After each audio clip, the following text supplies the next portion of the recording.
Mastaji. Hare Krishna. Hare Krishna. Hare Krishna. Prabhu, voice okay தானே? Okay Mataji. Thank you. இந்த செஷனுக்கு வந்திருக்கிற பக்தர்கள் அனைவருக்கும் என்னுடைய மிக பணிவான வணக்கங்களை தெரிவித்துக் கொள்கிறேன். பிரேயர் சொல்லி இந்த செஷனை ஆரம்பிக்கலாம். ஓம் நமோ பகவதே வாசுதேவாய. ஓம் நமோ பகவதே வாசுதேவாய. ஓம் நமோ பகவதே வாசுதேவாய. ஓம் அஜ்ஞானத்திமிராந்தஸ்ய ஞானாஞ்சனசலாக்கயா சக்ஷுருன்மிலிதம் येन तस्मै श्रीगुरवे नमः. नमो विष्णुपदाय कृष्णप्रसाय भूतले श्रीमते भक्तिवेदान्त स्वामिनिधि नामिने. नमस्ते सरस्वती देवे गौरवाणी प्रचारिणे निर्विशेष शून्यवादी पास्यता देशतारिणे. हे कृष्ण करुणा सिंधु दीनबंधु जगत्पते गोपेश गोपिकाकांत राधाकांत नमोस्तुते. तप्त कांचन गौरंगी राधे वृंदावनेश्वरी वृषभानुसुते देवी प्रणमामि हरिप्रिये. जय श्री कृष्ण चैतन्य प्रभु नित्यानंद श्री अद्वैत गदाधर श्रीवासादि गौरभक्त वृंदा. हरे कृष्ण कृष्ण कृष्ण हरे हरे हरे राम राम राम हरे हरे. हरे कृष्ण कृष्ण कृष्ण हरे हरे हरे राम राम राम हरे हरे. हरे कृष्ण कृष्ण कृष्ण हरे हरे हरे राम राम राम हरे हरे. जगत गुरु श्रील प्रभुपाद की जय. हरे कृष्णा डिवोटीज. प्रभु स्टार्ट करूंगा.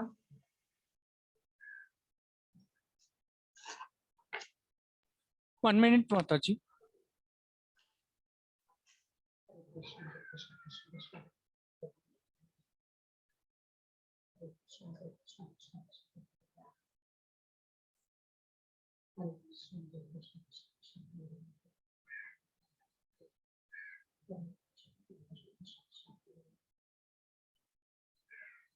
Hare Krishna.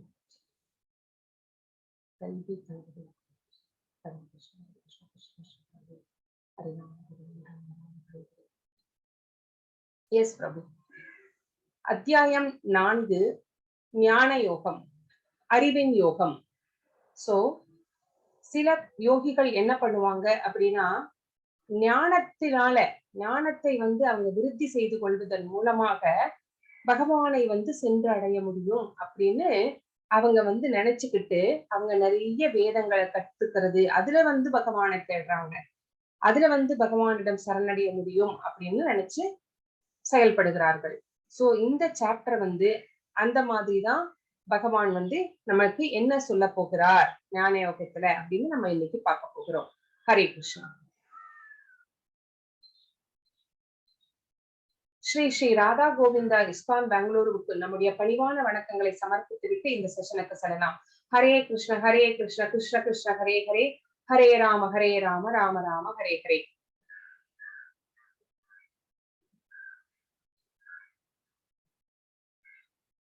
S Umarani Mataji, கண்டிப்பா உங்களுக்கு அந்த வீடியோ போடுவோம், கண்டிப்பா அதை பத்தி சொல்றேன் மாதாஜி. அத்தியாயம் 3 மறுபரிசீலனை. நம்ம நேத்து என்ன பார்த்தோம் அப்படிங்கறதுடைய சின்ன ரீகேப் மட்டும் பார்த்திடலாம். சோ துரத்தல் அல்லது செயல் எது சிறந்தது, ஏகம் பதா which is the best one for me அப்படின்ட்டு அர்ஜுனர் பகவான் கிட்ட கேட்கிறார். துரத்தல் அப்படின்னா என்ன நினைச்சுக்கிட்டார் அர்ஜுனர்? எதுவுமே செய்யாம காட்டுக்குள்ள போய் உட்கார்ந்து தவம் பண்றதுன்னு நினைச்சுக்கிட்டார். அப்படி கிடையாது. செயல்கள் செய்யணும், ஆனா செயல்களின் பலன்களை துரத்தணும், அதுல உரிமை கொண்டாடக்கூடாது, அதை பகவானுக்கு அர்ப்பணித்து விட வேண்டும் அப்படிங்கிறது ஒண்ணு. அடுத்து செயல்படணும், கிருஷ்ண உணர்வோடு செயல்படணும் அப்படிங்கிறது 2. சோ பகவான் என்ன சொல்றார், நீ சன்னியாசியாகி காட்டுக்கு போய் தவம் செய்கிறது அப்படிங்கறதெல்லாம் உனக்கு ஒத்து வராது அர்ஜுனா, நீ அதை விட்டுடு அப்படின்னு சொல்லிட்டார். அடுத்தது நிஷ்காம கர்மயோகம் அப்படின்னா என்ன, ஞான யோகம் அப்படின்னா என்ன அப்படிங்கறத நம்ம பார்த்தோம். நிஷ்காம கர்மயோகம் அப்படிங்கிறது எதுவுமே பலன்கள் பற்றே கிடையாது அவங்களுக்கு செல்ஃபிஷ்னஸ் அப்படின்னா என்னன்னு தெரியாது, லோக சேமத்திற்காக மட்டுமே அவர்கள் செயல்படுவார்கள். அதுதான் வந்து நிஷ்காம கர்மயோகம். ஆச்சாரியர்கள், குருமார்கள், நம்ம சங்கராச்சாரியார் எடுத்துக்கோங்க, நம்ம பெரியவாளை எடுத்துக்கோங்க, நம்ம பிரபுபாதாரை எடுத்துக்கோங்க. இவங்க எல்லாருமே லோகசேமத்துக்காக தான் வந்து அவங்க வந்து ரொம்ப கஷ்டப்பட்டாங்க இல்லைங்களா? சோ அந்த மாதிரி பண்றது வந்து நம்மளுக்கு வந்து முடியாத காரியம். சில யோகிகள் வந்து ஞானத்தின் மூலமாக பகவானை வந்து கண்டறிய முடியும், அவரிடம் சரணடைய முடியும் அப்படின்னு நினைச்சு அவங்க செயல்படுகிறார்கள். அதுவும் என்னன்னு பார்த்தோம். நியதம் குரு கர்ம அப்படிங்கிறது வந்து அந்த ஸ்லோகத்துல முக்கியமான வார்த்தை. கர்ம காண்டம் அப்படின்னா என்ன, கர்ம யோகம் அப்படின்னா என்ன அப்படின்னு நம்ம பார்த்தோம். சோ பிரவர்த்திதம் சக்கரம், சோ அந்த யாக சக்கரத்தை எல்லாம் நாம் பார்த்தோம். எடுத்துக்காட்டாக வழிநடத்துங்கள். சோ மன்னன் எவ்வளியும் அதேதான் மக்களும் வந்து நடப்பாங்க அப்படிங்கிறத நம்ம தெரிஞ்சுக்கிட்டோம். யத் யத் ஆசரதி ஸ்ரேஷ்டஸ் அப்படிங்கிறது முக்கியமான வார்த்தை. நமக்கு மிகப்பெரிய எதிரி யார் அப்படின்னா அந்த காமம், ஆசைகள் தான் மிகப்பெரிய எதிரி அப்படிங்கிறத பகவான் வந்து 36 43 வரைக்கும் நம்ம சொன்னார். இக வைரினம் அப்படிங்கிறது. இதுதான் 3வது சாப்டருடைய ரீகேப். ஹரே கிருஷ்ணா.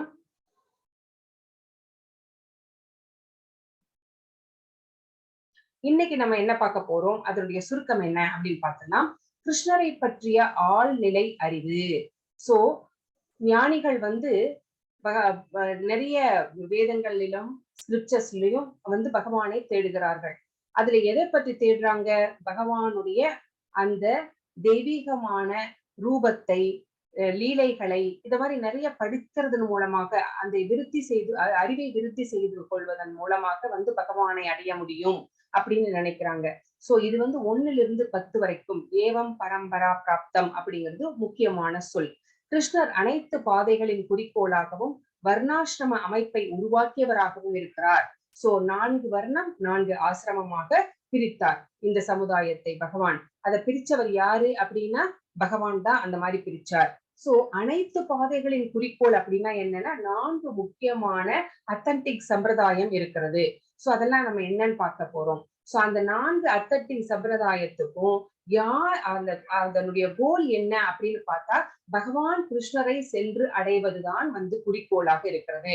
எப்படி ஆறுகள் பலவாக இருந்தாலும் எல்லா ஆறுகளும் ஒரே இடமான கடல்ல வந்து கலக்கிறது இல்லையா? சோ இங்க வந்து பகவானை வந்து அடைவதுதான் எல்லா சம்பிரதாயங்களின் நோக்கம், எல்லா பாதைகளின் நோக்கமாக இருக்கிறது. எயதா மாம் பிரபத்யந்தே அப்படின்னு இங்கே முக்கியமான வார்த்தை. கர்ம யோகா அப்படின்னா என்ன அப்படின்னு நம்ம பார்த்தோம். கர்மனோ ஹை அபி கோத்தவ்யம் அப்படிங்கிறது முக்கியமான வார்த்தை.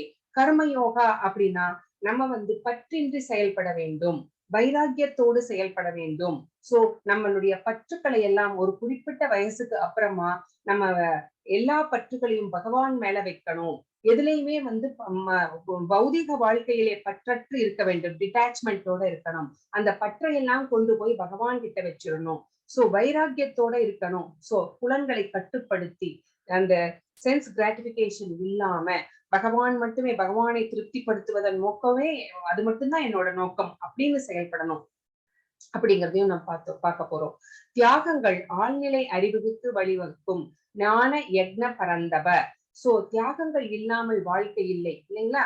சோ நம்மளுடைய பௌதிக வாழ்க்கையே எடுத்துக்கோங்க. நம்முடைய அம்மா அப்பா அவங்களுடைய சாக்ரிஃபைஸ்ல தான் நம்ம வளர்ந்தோம் இல்லைங்களா?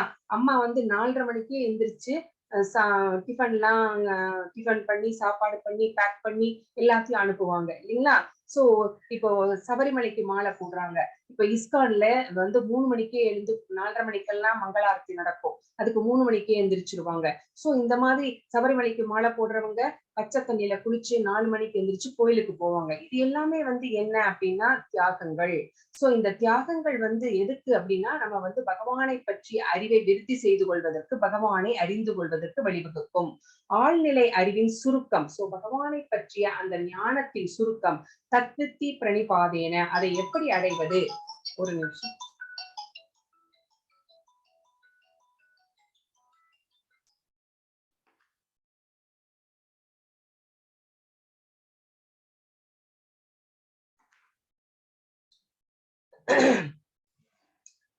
தத்வித்தி பிரணிபாதேன. சோ எப்படி அந்த ஆழ்நிலை அறிவை வந்து அடைவது அப்படிங்கிறதும் நம்ம பார்க்க போறோம். ஹரே கிருஷ்ணா.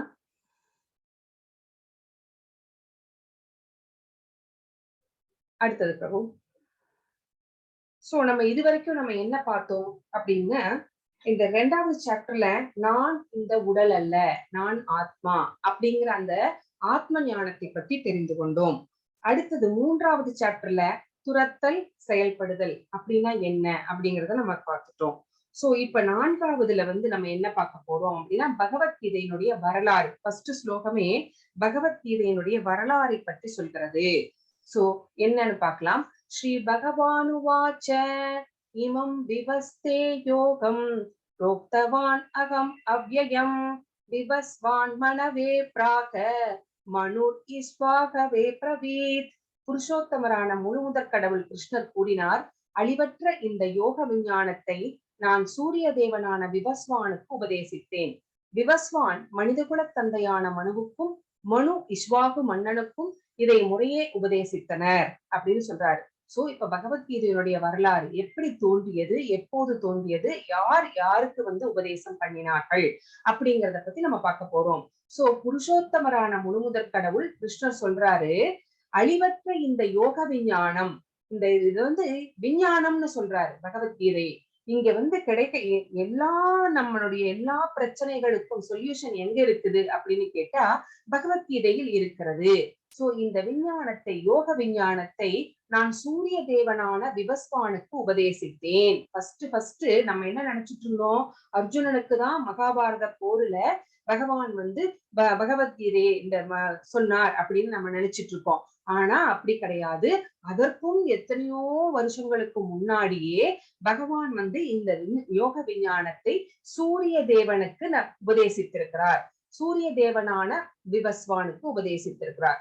விவஸ்வான் என்ன பண்ணினார் அப்படின்னா, தன்னுடைய மகனான மனித குல தந்தையான நம்மளுடைய போர்ஃபாதரான மனுவுக்கு உபதேசிக்கிறார். அந்த மனு என்ன பண்ணினார், தன்னுடைய மகனான இஸ்வாகு மன்னனுக்கு இதையே முறையே உபதேசித்தார் அப்படின்னு இங்க பகவான் சொல்லியிருக்கிறார். சோ இங்க இந்த ஆழ்நிலை அறிவு, இந்த யோக விஞ்ஞானத்தை முதல்ல பகவான் இந்த பிக்சர்ல பாருங்க, ஃபர்ஸ்ட் பிரம்மாவுக்கு சொல்றார். இதை 1000 வருடங்கள் தவமிருந்து அவர் கற்றுக்கொள்கிறார். கற்றுக்கொண்டு அதுக்கு பிறகு அப்படியே வழி வழியாக மன்னர்களுக்கு வருகிறது. ஏன் மன்னர்களுக்கு வருகிறது? நம்ம முதல் சாப்டர்ல பார்த்தோம், மன்னன் எவ்வழி மக்கள் அவ்வழின்னு. சோ மன்னர்களுக்கு அந்த காலத்துல எல்லாம் மன்னர்கள் ரொம்ப செயின்ட்லி பீப்புள். ரொம்ப அவர்கள் தர்மத்தை நிலைநாட்டுவதற்காக ரொம்ப பாடுபட்டாங்க.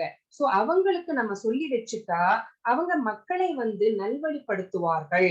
சோ அந்த மாதிரி செயின்ட்லி கிங்ஸா இருந்ததுனால இந்த இஸ்வாகு மன்னர், இஸ்வாகு குலம் நம்மளுக்கு எல்லாம் தெரியும். யாருடைய குலம் இது?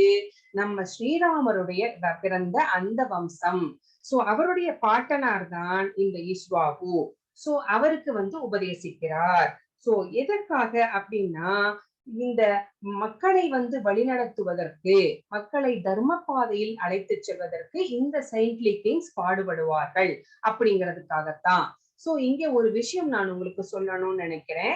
இந்த சூரிய தேவன் விவஸ்வான் அப்படின்னு நீங்க கன்ஃபியூஸ் பண்ணிக்க கூடாது. சூரிய தேவன் அப்படிங்கிறது அவருடைய போஸ்ட். அவருடைய பெயர் என்ன அப்படின்னு கேட்டா விவஸ்வான். சோ இப்ப நம்ம வீட்டுல டிரைவர் இருக்கிறாருன்னு வச்சுக்கோங்க. அந்த டிரைவர் அப்படிங்கிறது அவருடைய போஸ்ட்.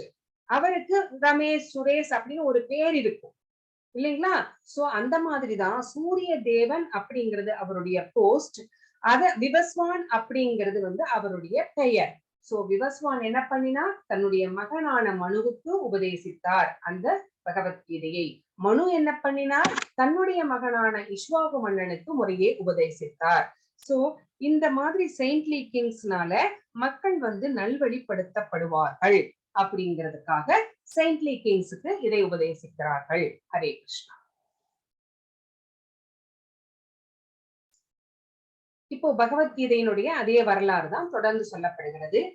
ஏவம் பரம்பரா பிராப்தம் இமம் ராஜஸ்ரயோ விதுக சகாலே மேகமகதா யோகோ நஷ்ட பரந்தப.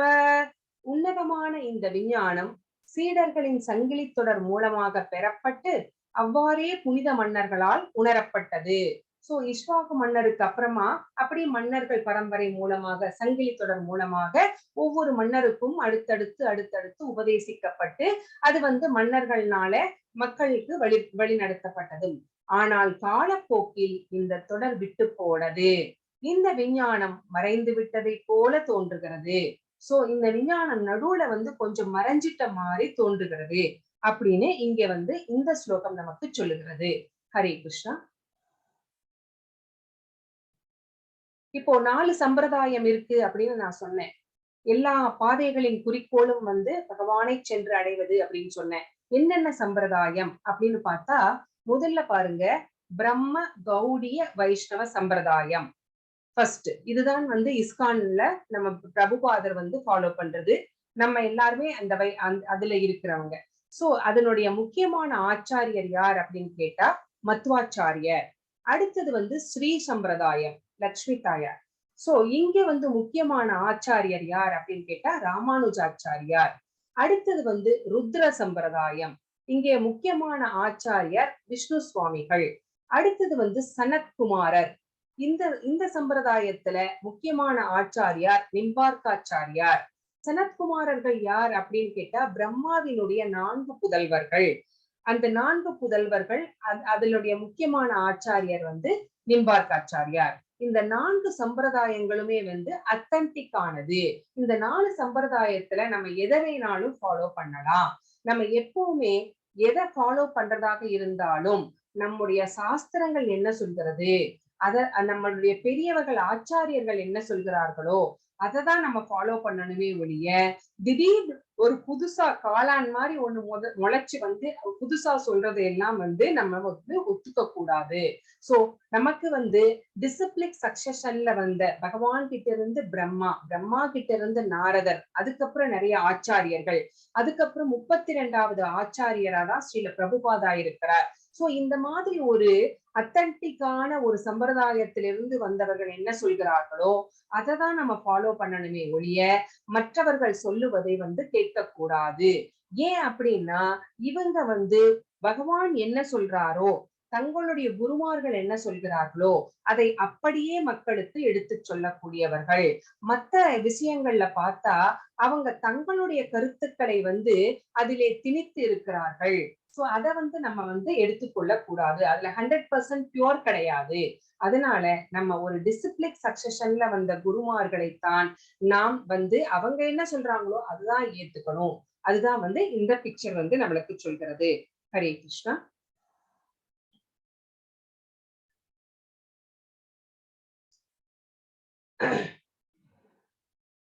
இங்கே மறுபடியும் அர்ஜுனனுக்கு சந்தேகம் வந்திருக்கிறது. என்ன சந்தேகம் அப்படின்னு கேட்டா, நான் சூரிய தேவனுக்கு பகவத்கீதையை உபதேசித்தேன் அப்படின்னு சொன்னாரு இல்லைங்களா? அப்போ நானும் நீங்களும் சேம் ஏஜ் தானே. அப்போ சூரிய தேவன் வயசானவர் தானே. அந்த வயசானவருக்கு நீங்க என்னோட ஃப்ரெண்டு, நீங்க எப்படி அவருக்கு உபதேசம் பண்ணியிருக்க முடியும் அப்படின்னு கேக்குறார். இந்த சந்தேகம் உங்களுக்கு யாருக்காவது வந்ததா? ஹரே கிருஷ்ணா. சாட்ல போடுங்க.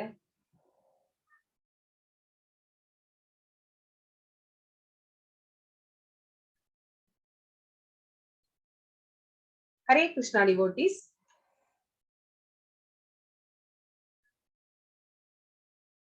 S yes, thank you thank you thank you. அதுதான். சோ இதேதான் இந்த சந்தேகம் தான் அவருக்கு வந்திருக்கு. அவருக்கு வந்ததுனால அதை கிளியர் பண்ணிக்கணும். எஸ் மாதாஜி. இப்போ பகவான் கிட்ட கேட்கிறார், ஆனால் எப்படி நீங்கள் என் சமகாலத்தவர்? சூரிய தேவன் ரொம்ப வயசானவர், எப்பத்துல இருந்தோ இருக்கார், நீங்க என்னோட சேம் ஏஜ், நீங்க எப்படி அவருக்கு போய் உபதேசம் பண்ணிருக்க முடியும் அப்படின்னு கேட்கும்போது பகவான் என்ன சொல்றாரு அப்படின்னு பார்க்கலாம். ஸ்ரீ பகவானுவாச்ச பகூனி மே வியதீதானி ஜன்மானி தவசார்ஜுன தான்யகம் வேத சர்வாணி நத்வம் வேத பரந்தப. புருஷோத்தமரான முழுமுதற் கடவுள் கூறினார், நீயும் நானும் பற்பல பிறவிகளை கடந்துள்ளோம். என்னால் அவை எல்லாவற்றையும் நினைவு வைத்துக் கொள்ள முடியும். ஆனால் எதிரிகளை தவிக்கச் செய்பவனே அது உன்னால் முடியாது அப்படிங்கிறார். சோ நமக்கு நேத்து என்ன நடந்துச்சு, நேத்து என்ன குழம்பு உங்க வீட்டுல, நேத்து என்ன சாப்பிட்டீங்க அப்படின்னு கேட்டாவே நம்மளுக்கு ஞாபகம் இருக்காது, நம்ம யோசிக்கிறோம் இல்லைங்களா? சோ அந்த மாதிரி இருக்கும்போது பகவான் வந்து எப்படிப்பட்டவர் அப்படின்னா என்ன சொல்றார், நானும் நீயும் பற்பல பிறவிகளை கடந்துள்ளோம். நம்ம 2 பேரும் நிறைய பிறவிகள்ல ஒண்ணாவே இருந்திருக்கிறோம். அதையெல்லாம் வந்து நீ நினைவு வச்சுக்க முடியாது. ஆனா எதிரிகளை தவிர்க்க செய்பவனே அப்படின்னு எவ்வளவு பிரைஸ் பண்ணி பேசுறாரு பாருங்க அர்ஜுனரை தன்னோட ஃப்ரெண்ட. உன்னால் அது நினைவு வைத்துக் கொள்ள முடியாது, அதையெல்லாம் என்னால் நினைவு வைத்துக் கொள்ள முடியும் அப்படின்னு பகவான் சொல்றாரு. அப்போ நிறைய வருஷங்களுக்கு முன்னாடி இருந்தே பகவான் இருக்கிறார், கூடவே அர்ஜுனரும் இருந்திருக்கிறார். அதையெல்லாம் அர்ஜுனருக்கு தெரியாது, ஆனால் பகவானுக்கு தெரியும். அதுக்கு ஒரு எக்ஸாம்பிள் சொல்லணும் அப்படின்னு கேட்டானா அதிதி கௌசிக முனிவர். இவங்க 2 பேத்துக்கும் இவங்க வந்து ஒரு காலத்துல ட்வின்ஸா பிறந்தாங்க, நரநாராயணராக பிறந்தாங்க. ஏன் அந்த அந்த ஏன் ட்வின்ஸா பிறந்தாங்கன்னா அதுக்கும் ஒரு காரணம் இருக்கு. அதுக்கு வந்து சகஸ்ர கவசன் அப்படின்னு ஒரு அரக்கன், அவன் வந்து நிறைய தவங்கள் எல்லாம் செய்து ரொம்ப பவர்ஃபுல் ஆயிட்டான். அவனை வந்து யாருனாலையுமே வந்து அழிக்க முடியாது அப்படிங்கிற அந்த ஸ்டேஜுக்கு வந்துட்டான். அந்த மாதிரி அசுரர்கள் அந்த அவ்வளவு பலம் வந்துருச்சுன்னா அவங்களுடைய அக்கிரமங்களை தாங்க முடியாது. அவங்க வந்து தேவர்கள் எல்லாம் பயந்துட்டாங்க. எல்லாரும் தேவர்கள் எல்லாம் அடிச்சு துரத்துறான். சோ இந்திரன் எல்லாருமே போய் ஓடி ஒளிஞ்சுட்டாங்க. சோ அவனை வந்து அழிக்கவே முடியாதுங்கிற சிச்சுவேஷன். எப்படிப்பட்டவன் அப்படின்னா அவனுக்கு 1000 கவசங்கள் இருக்கிறது. அவனுடைய 1000 கவசங்களை நீக்கினால் மட்டுமே வந்து அவனை வந்து கொல்ல முடியும். யாருனால அந்த 1000 கவசங்களை வந்து நீக்க முடியாது இல்லைங்களா? அதனால இவர்கள் வந்து நரநாராயணர்களாக அதிதி கௌதம முனிவர் 2 பேத்துக்கும் வந்து பிள்ளைகளாக ட்வின்ஸா பிறக்கிறாங்க. எல்லாருமே போய் பகவான் கிட்ட போய் வந்து வேண்டுறாங்க, இந்த நரநாராயணர் கிட்ட இவனுடைய தொல்லை வந்து ரொம்ப அக்கிரமம் வந்து தாங்க முடியல, எங்களை வந்து காப்பாத்துங்க அப்படின்னு சொல்லும் போது இவர்கள் 2 பேரும் போய் தவம் செய்கிறார்கள். தவம் செய்து 10,000 வருடங்கள் ஒருத்தர் வந்து தவம் 2 பேரும் தவம் செய்யறாங்கன்னு வச்சுக்கோங்க. ஒருத்தர் வந்து தவம் செய்துட்டு போய் அவனோட வந்து போர் புரியணும். அந்த போர் வந்து ரொம்ப வருஷம் நீடிக்கும். இன்னொருத்தர் வந்து தவம் பண்ணிட்டு இருப்பாங்க. சோ அந்த தவம் செய்து அவனுடைய ஒரு கவசத்தை நீக்க முடியும். 10,000 வருடங்கள் வந்து தவம் செய்து அந்த தவம் வலிமையோடு அவனோடு போரிட்டு ஒரு கவசத்தை நீக்க முடியும். அப்போ இன்னொருத்தர் வந்து ஒரு கவசத்தை நீக்கினதுக்கு அப்புறம் இவர் போய் வந்து தவம் செய்வார், அவர் வந்து போரிடுவார்.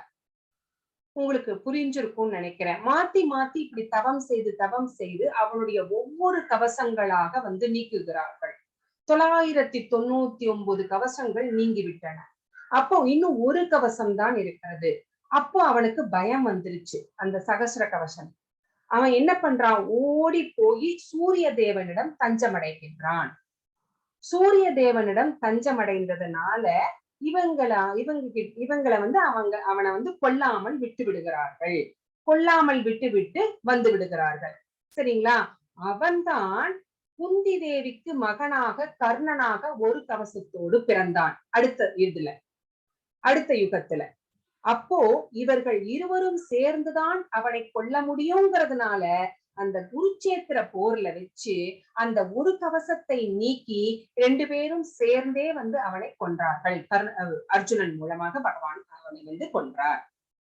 இப்ப புரிஞ்சிருக்கும், அர்ஜுனனுக்கும் புரிஞ்சிருக்கும், நம்மளுக்கும் புரிஞ்சிருக்கும். சோ இவர்கள் 2 பேரும் பற்பல பிறவிகளை கடந்து வந்திருக்கிறார்கள் அப்படிங்கிறது. சோ இதையெல்லாம் வந்து அர்ஜுனனுக்கு ஞாபகம் இல்லை, ஆனால் பகவானுக்கு எல்லாமே ஞாபகம் இருக்கும். சோ பகவான் அவர் வந்து இப்ப வேணா சமகாலத்தவர் மாதிரி தோன்றலாம், ஆனால் பகவான் வந்து எப்பிருந்தோ இந்த உலகத்தை படைப்பதிலிருந்து அதற்கு முன்னாடி இருந்தே வந்து அவர் இருந்துகிட்டேதான் இருக்கிறார். ஆனா அர்ஜுனன் என்ன நினைச்சுக்கிறார், என் கூட தானே சமமா தானே இருக்கிறார், இவருக்கு எப்படி இதெல்லாம் தெரியும், இவர் எப்படி வந்து அவருக்கு வந்து உபதேசம் செய்திருக்க முடியும் அப்படின்னு நினைச்சுக்கிறார். சோ பகவான் அப்படிங்கிறவர் நித்தியமானவர், அவரை வந்து மனிதர்களோடு ஒப்பிடக்கூடாது அப்படிங்கிறது தான் இதுல இருந்து நம்ம தெரிஞ்சுக்கிறோம். ஹரே கிருஷ்ணா.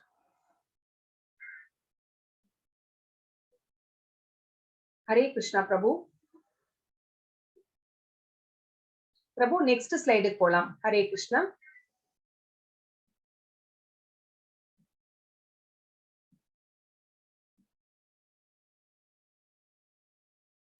வியூ ஆகல பிரபு.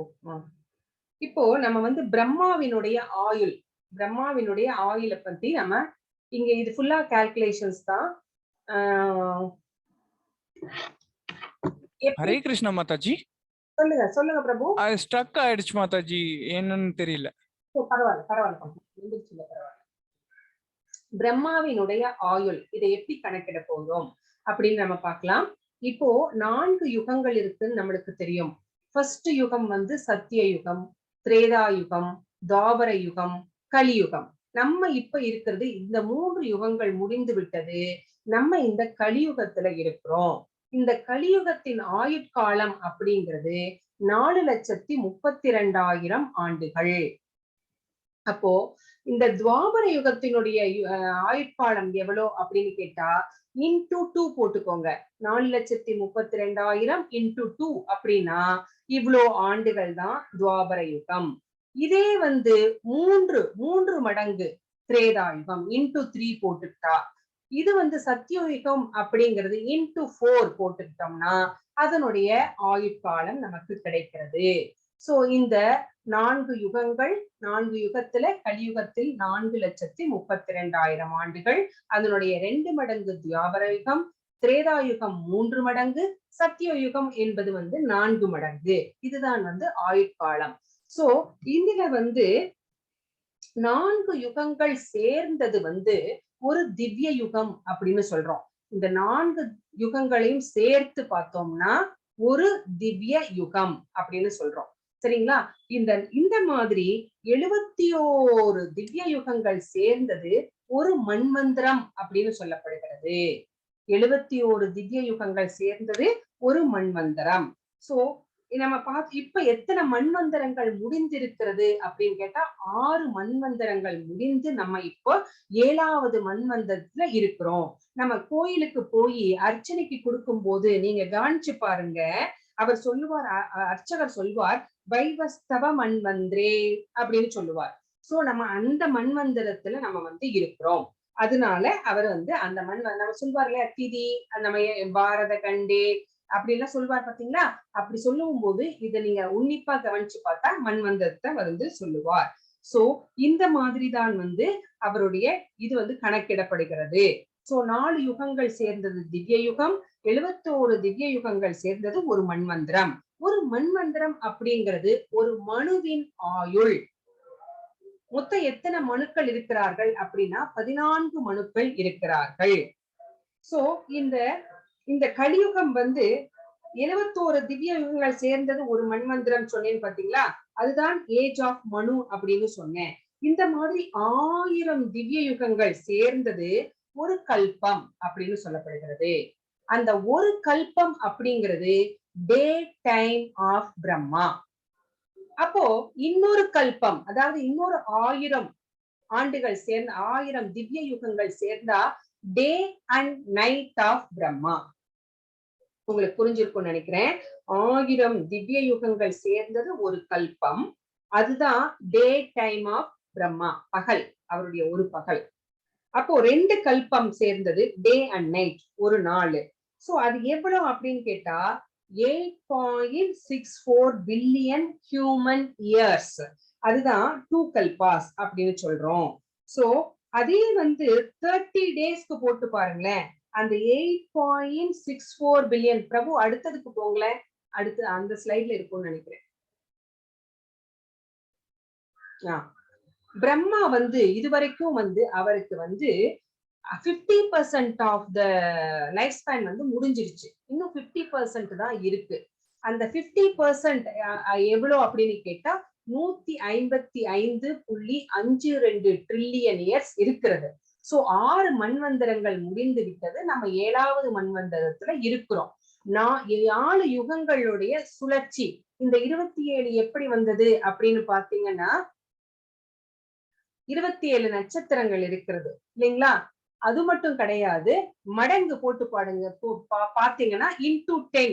இந்த 10 எப்படி வந்தது அப்படின்னா 1 மடங்கு கலியுகம், 2 மடங்கு துவாபர யுகம், திரேதா யுகம் 3 மடங்கு, 4 மடங்கு சத்தியயுகம். அதுதான் இன்டூ 10. சோ அப்படி பார்த்தா 116 பாயிண்ட் சம்திங் மில்லியன் இயர்ஸ். இப்போ சத்தியம், திரேதா மற்றும் துவாபர அப்படின்னா இது வந்து மூணு மூணு மூணும் வந்து சேர்ந்தா நயன் இல்லைங்களா? இதுல வந்து கலியுகம் மட்டும் இல்ல. இது வந்து சத்தியுகம் 4 மடங்கு, 3 மடங்கு, 2 மடங்கு. சோ சேர்த்தோம்னா இன்டூ 9. So 3.88 million years. அதோட சேர்த்து நம்ம 4,32,00,000 அப்படிங்கிறது என்னது? கலியுகத்தின் ஆயுட்காலம்.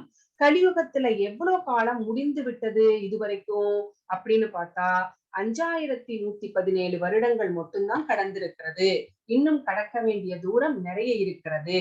சோ பிரம்மாவினுடைய வாழ்க்கை அப்படிங்கிறது அவருடைய பாதி வாழ்க்கை 50% எப்படி வந்துச்சு நீங்க போட்டு பார்த்துக்கலாம். சரிங்களா? சோ இது வந்து 155.52 ட்ரில்லியன் இயர்ஸ் கடந்து விட்டார். அடுத்த ஸ்லைடுக்கு போங்க பிரபு. 4 யுகங்கள் 27 தடவை சுழன்று வந்துச்சுன்னு வச்சுக்கோங்களேன். அப்போ 116. அதுதான் நம்ம பார்த்தோம். ஒரு மனுவின் வந்து ஆயுள். இது வந்து என்ன இப்ப பார்க்க போறோம்? லைஃப் ஆஃப் மனு. சோ சத்தியம், திரேதா, துவாபரா வந்து 3.88. கலியுகம் எவ்வளவு முடிஞ்சிருக்கு? 5177. மனுவின் வாழ்க்கை அப்படிங்கிறது 120 மில்லியன். அதை ஈஸியா கனெக்ட் பண்ணணும் அப்படின்னா நீங்க பாருங்களேன். மனுவினுடைய வாழ்க்கை ஒரு மண்வந்திரம். ஒரு மண்வந்திரம் தான் வந்து 71 திவ்ய யுகங்கள் சேர்ந்தது ஒரு மண்வந்திரம் சொன்னேன். அதுதான் வந்து இங்க இவருடைய ஆயுட்காலமாக இருக்கிறது.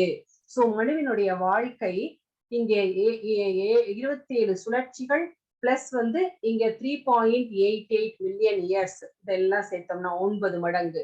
சோ இது எல்லாம் சேர்த்தோம்னா 120 மில்லியன் இயர்ஸ். மனு பிறப்பதற்கு முன்பே அதை ஏற்றுக்கொள்வது கீதை இறைவன் தனது சீடரான சூரிய கடவுள் விவஸ்வானிடம் பேசினார். இது ஒண்ணும் இல்லைங்க. உங்களுக்கு குவிஸ்ல என்ன கேட்பாங்க அப்படின்னா, மனு அதாவது கீதை பகவத்கீதை வந்து இந்த பூமிக்கு சொல்வதற்கு பூமியில சொல்றதுக்கு முன்னாடியே விவஸ்வானுக்கு எத்தனை வருடங்களுக்கு முன்பு உபதேசிக்கப்பட்டது அப்படின்னு ஒரு கொஸ்டின் வரும். சோ விவஸ்வானுக்கு உபதேசிக்கப்பட்டு 120 மில்லியன் ஆண்டுகளுக்கு முன்பே வந்து விவஸ்வானுக்கு உபதேசிக்கப்பட்டு விட்டது. அதுதான் இது முக்கியமான பாயிண்ட். இதுதான் அடுத்தது பிரபு. ஹரே கிருஷ்ணா பிரபு.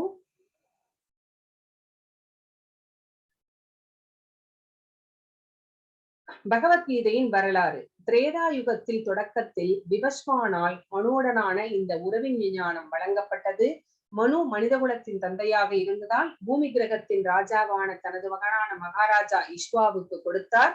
ராமச்சந்திரர் தோன்றிய ரகுவம்சத்தின் முன்னோடி. இவர் யாரு? ரகுவம்சத்தின் முன்னோடி. ஆகையினால மகாராஜா இஷ்வாகு காலத்திலிருந்தே மனித சமுதாயத்தில் பகவத்கீதை இருக்கிறது. சோ பகவத்கீதை மனித சமுதாயத்துக்கு எப்ப வந்துச்சு அப்படின்னா இஷ்வாகு காலத்திலிருந்து வந்திருக்கிறது. இஷ்வாகு மன்னருடைய ஆட்சி காலம் எப்போ அப்படின்னு கேட்டா திரேதா யுகம் மற்றும் துவாபர யுகம். சோ 5 மடங்கு. சோ திரேதா யுகம் இது வந்து 3 மடங்கு, இது 2 மடங்கு. அதுதான் வந்து இங்க 5ன்னு சொல்லியிருக்காங்க. 4,32,000 ரெண்டாவது சேர்த்தோம்னா 2 மில்லியன் இயர்ஸ் அப்ராக்சிமேட்லி. சோ கலியுகத்தில் காலம் கடந்து விட்டது. எவ்வளவு? 5,117. சோ இந்த பூமிக்கு கீதை வந்து 2 மில்லியன் ஆண்டுகளுக்கு முன்பே வந்து விட்டது. சோ விவஸ்வானுக்கு உபதேசிக்கப்பட்டது 120 மில்லியன் வருடங்களுக்கு முன்பு. இந்த பூமிக்கு வந்தது எப்போ அப்படின்னு கேட்டா 2 மில்லியன் வருடங்களுக்கு முன்பு. இதுதான் முக்கியமான விஷயம். நீங்க மனசுல வச்சுக்கணும். ஹரே கிருஷ்ணா. பிரம்மாவினுடைய ஒரு நாள் அப்படிங்கிறது என்ன அப்படின்னு பார்த்தோம்னா, அவருடைய ஒரு நொடி அப்படிங்கிறது வந்து நம்மளுடைய மனித ஆண்டுகள்ல வந்து 1,00,000 ஆண்டுகள். சோ இன்டூ 60 போட்டுக்கோங்க. அது 1 நிமிடம். 1 மணி நேரம் இன்டூ 60 போட்டுக்கோங்க. இதுல இருந்து இன்டூ 60 போட்டா இவ்வளவு ஆண்டுகள். சோ அதே மாதிரி கணக்கு பண்ணினா பிரம்மாவினுடைய ஒரு நாள் அப்படிங்கிறது நம்மளுக்கு வருகிறது. ஹரே கிருஷ்ணா. சோ பிரம்மாவினுடைய ஆயுட்காலத்தை வந்து நம்ம கணக்கு பண்ண தெரிஞ்சுக்கிட்டோம். இப்போ கிருஷ்ணர் வந்து எப்படி தோன்றினார், எப்படியெல்லாம் தோன்றுகிறார் அப்படிங்கறது நம்ம பார்க்க போறோம். அஜோபி சன்ன அவ்யாத்மா பூதானாம் ஈஸ்வரோபி சன் பிரக்ருதிம் ஸ்வாம் அதிஷ்டாய சம்பவாம் யாத்ம மாயையா. நான் பிறப்பற்றவனாக இருந்தாலும் எனது திவ்யமான உடல் அழிவற்றதாக இருந்தாலும் உயிர்வாளிகள் அனைவருக்கும் நானே இறைவனாக இருந்தாலும் நான் எனது சுயமான திவ்ய யுருவில் ஒவ்வொரு யுகத்திலும் தோன்றுகிறேன் அப்படிங்கிறாரு பகவான். ஒவ்வொரு யுகத்திலையும் தோன்றார். சோ அவர் வந்து ஒரு மனிதருடைய கர்ப்பத்தில் வைக்கப்படுவது கிடையாது. அவர் வந்து எப்போ தோன்றினார் அப்படிங்கிறதுக்கு நம்ம வந்து சொல்ல முடியாது. பிறப்பற்றவர் அவர். சோ எனது திவ்யமான உடல் அழிவற்றது. அவருடைய உடல் வந்து அழிக்க முடியாதது, நிரந்தரமானது. சோ பகவான் தான் எல்லாத்துக்குமே இறைவனாக இருக்கிறார். ஒவ்வொரு யுகத்திலுமே வந்து அவர் வந்து தோன்றுகிறார். சோ பகவான் அவரது பிறப்பின் விசேஷத்தன்மை பற்றி இங்க கூறுறார். அவருடைய பிறப்பினுடைய விசேஷத்தன்மை.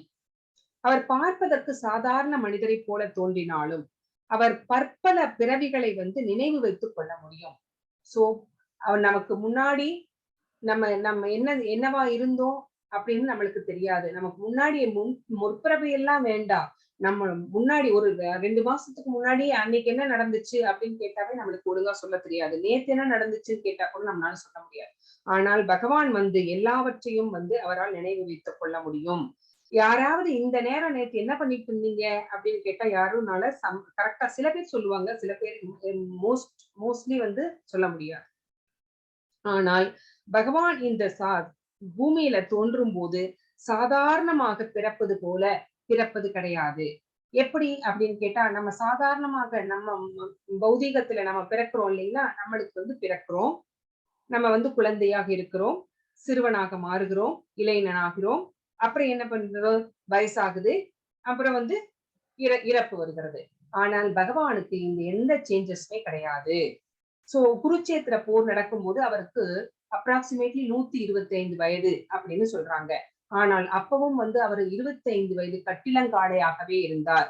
அவருக்கு 10 பிள்ளைகள், அவருக்கு 16,108 மனைவிகள், ஒவ்வொரு மனைவிக்கும் வந்து 10 பிள்ளைகள், அந்த பிள்ளைகளுக்கும் வந்து பிள்ளைகள் இருந்தார்கள். சோ பேரப்பிள்ளைகள் இருந்தார்கள். ஆனா அந்த குருச்சேத்திர போர் நடக்கும்போது அவர் கட்டிலங்காடையாக அவர் இருந்தார். அவர் எங்கேயாவது நம்ம ஒரு வயசான தோற்றத்துல நம்ம பார்த்திருக்கோமா, கேலண்டர்லயோ பிக்சர்ஸ்லயோ எங்கேயாவது பார்க்கவே முடியாது.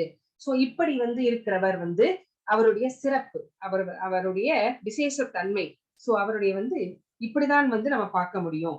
சோ பகவான் வந்து நித்தியமானவர். சூரியன் வந்து உதிக்கிறது, சில மணி நேரம் காட்சி தருகிறது, அப்புறமா வந்து சாயந்தரத்துல மறைகிறது. அப்படின்னா என்ன அர்த்தம்? அஸ்தமித்து விட்டது அப்படின்னு சொல்றோம். ஆனா அது வந்து சூரியன் வந்து எப்பவுமே நிலையாக அங்கேயே நிலைத்து இருக்கிறது. பூமி சுழல்வதனாலே அந்த மாற்றங்கள் ஏற்படுகிறது. அதே மாதிரிதான் பகவானும் எப்பவுமே நித்தியமாக அங்கே வந்து இருக்கிறார். ஆன்ம உலகிலே இருந்து கொண்டுதான் இருக்கிறார். சோ பகவான் பிறப்பற்றவர், நித்தியமானவர். சோ பிறப்பது போல தோன்றுகிறார், ஆனால் அவர் வந்து பிறப்பது கிடையாது. எதற்காக இங்கே தோன்றுகிறார் அப்படிங்கிற நம்ம கேள்வி நம்மளுக்கு எழலாம். சோ எதற்காக இங்கே தோன்றுகிறார் அப்படின்னு அடுத்த ஸ்லோகத்துல பார்க்கலாம். ஹரே கிருஷ்ணா.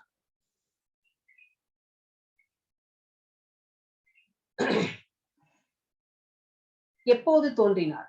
யதா யதா ஹி தர்மஸ்ய க்ளானிர்பவதி பாரத அப்யுக்தானாம் அதர்மஸ்ய ததாத்மானம் ஸ்ருஜாம்யகம்.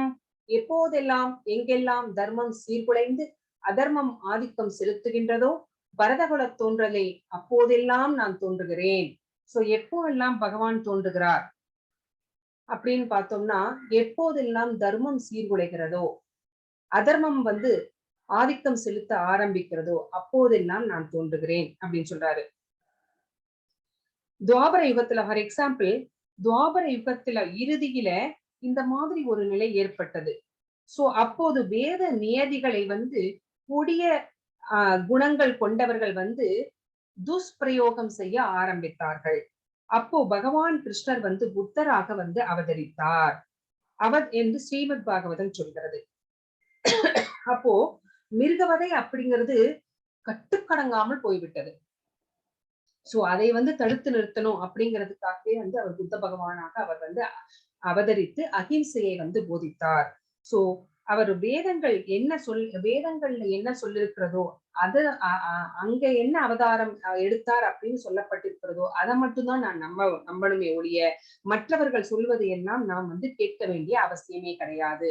வேதங்கள்ல என்னென்ன அவதாரமாக அவர் வந்தார் அப்படின்னு சொல்லப்பட்டிருக்கிறது, அது மட்டும்தான் உண்மை அப்படிங்கிறத நம்ம நினைவில் கொள்ள வேண்டும். ஹரே கிருஷ்ணா. ஏன் கிருஷ்ணர் தோன்றினார்? சோ எப்போது தோன்றினார் பார்த்தோம், அவருடைய விசேஷத்தன்மை, பிறப்பின் விசேஷத்தன்மை பார்த்தோம். இப்போ கிருஷ்ணர் ஏன் தோன்றினார்? இது ரொம்ப ஃபேமஸான ஸ்லோகம், உங்களுக்கு எல்லாம் தெரிஞ்சிருக்கும். பரித்ராணாய சாதூனாம் விநாசாய துஷ்கிருதாம் தர்ம சம்ஸ்தாபனார்த்தாய சம்பவாமி யுகே யுகே. பக்தர்களை காத்து துஷ்டர்களை அழித்து தர்மத்தின் கொள்கைகளை மீண்டும் நிலைநிறுத்துவதற்காக நானே யுகந்தோறும் தோன்றுகிறேன் அப்படின்னு பகவான் இங்க சொல்றார். சோ பகவான் ஏன் தோன்றுகிறார் அப்படிங்கிறதுக்கு இங்க நம்மளுக்கு விடை கிடைத்திருக்கிறது.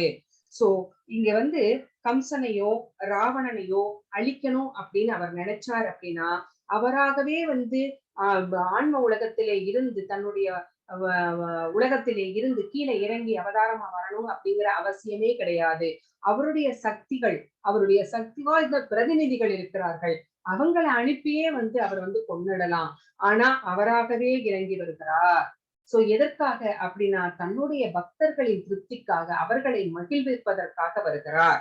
சோ இப்ப வந்து அவர் ஒரு சாதாரணமா அவருடைய ஒரு கண் பார்வையே போதும், எல்லாவற்றையும் பஸ்பமாக்கி விட முடியும்.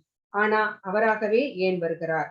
சோ இந்த பிரதிநிதி துன்பப்படும் போது, கொடியவர்களால் பக்தர்கள் வந்து துன்பப்படும் போது, அந்த பக்தர்களை வந்து மகிழ்விப்பதற்காக, திருப்திப்படுத்துவதற்காக, எப்படி வந்து பிரகலாத மகாராஜா சின்ன குழந்தையா இருக்கிறார், நாராயணன் மந்திரத்தை தவிர அவர் வாயில வேற எதுவுமே வரல. சோ அவருடைய தந்தையான இரண்யகசிபு அவரை வந்து எப்படியெல்லாம் துன்பப்படுத்துகிறார் இல்லைங்களா? தன்னுடைய பிள்ளை தன்னுடைய பேச்சை கேட்காம நாராயணனை வந்து வழிபடுகிறான் அப்படிங்கிறதுக்காக தன்னுடைய பிள்ளையை விஷம் வைத்துக் கொள்ள பார்க்கிறான். அப்புறம் வந்து யானையை விட்டு தலையை இடறச் செய்கிறான், கொடிய பாம்புகளை விட்டு கொத்தச் செய்கிறான், என்னென்னமோ பண்றார் இல்லைங்களா? ஆனாலும் நாராயண மந்திரத்தை ஜபிப்பதை வந்து அந்த குழந்தை நிறுத்தவே இல்லை. சோ இப்படிப்பட்ட நிலையிலே அவர் வந்து நரசிம்மராக தோன்றுகிறார். எதற்காக? அந்த குழந்தையை காப்பதற்காக, அந்த குழந்தையை மகிழ்விப்பதற்காக. இல்ல தன்னுடைய சக்திகள்ல ஏதாவது ஒண்ணு அனுப்பி கூட அவர் செஞ்சிருக்கலாம், ஆனா செய்யல. அவராகவே ஒரு அவதாரமாக இங்கே வந்து வருகிறார்.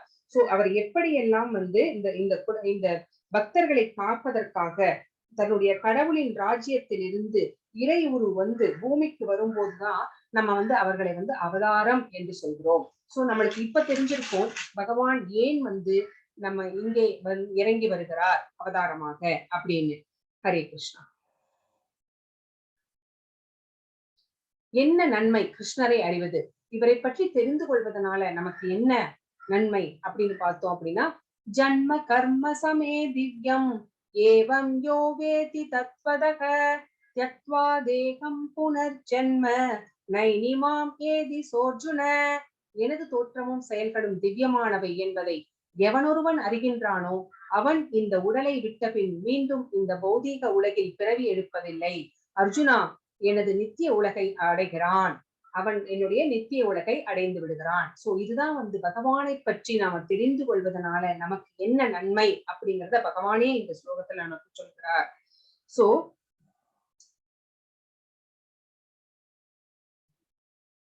இவரை வந்து புரிந்து கொள்வது அப்படிங்கிறது வந்து ரொம்ப ரொம்ப கஷ்டம். ஏன்னா கூடவே இருந்த யசோதா மாதானாலேயே அவரை வந்து புரிந்து கொள்ள இயலவில்லை.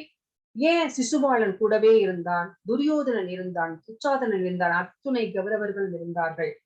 பாண்டவர்கள் மட்டும்தான் இவரை புரிந்து கொள்ள முடிந்தது, மற்றவர்களால புரிந்து கொள்ள முடியவில்லை.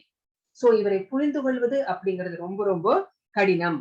சோ இந்த மாதிரி யார் வந்து பகவானுடைய செயல்கள், பகவானுடைய தோற்றம் எல்லாமே ரொம்ப தெய்வீகமானது அப்படின்னு 100% நம்புறாங்களோ, அவங்க வந்து இந்த உலகை நீத்த பின்பு அவர்கள் வந்து நேராக கோலோக விருந்தாவனம், பகவானுடைய வாசஸ்தலம், அந்த திருநாட்டை வந்து அடைகிறார்கள். அவர்களுக்கு வந்து மீண்டும் பிறவி அப்படிங்கிறது கிடையாது. அந்த பிறவி பெருங்கடலில் இருந்து வந்து அவர்கள் வந்து தப்பித்துக் கொள்ள முடியும். சோ இதுதான் பகவானை பற்றி அறிந்து கொள்வதனால நாம் அடையும் நன்மை. ஹரே கிருஷ்ணா. சோ கிருஷ்ணருக்கும் நமக்கும் என்ன வித்தியாசம் அப்படின்னு நம்ம பார்த்தோம் அப்படின்னா, நம்மளுடைய உடல் அப்படிங்கிறது பஞ்சபூதங்களால் ஆனது.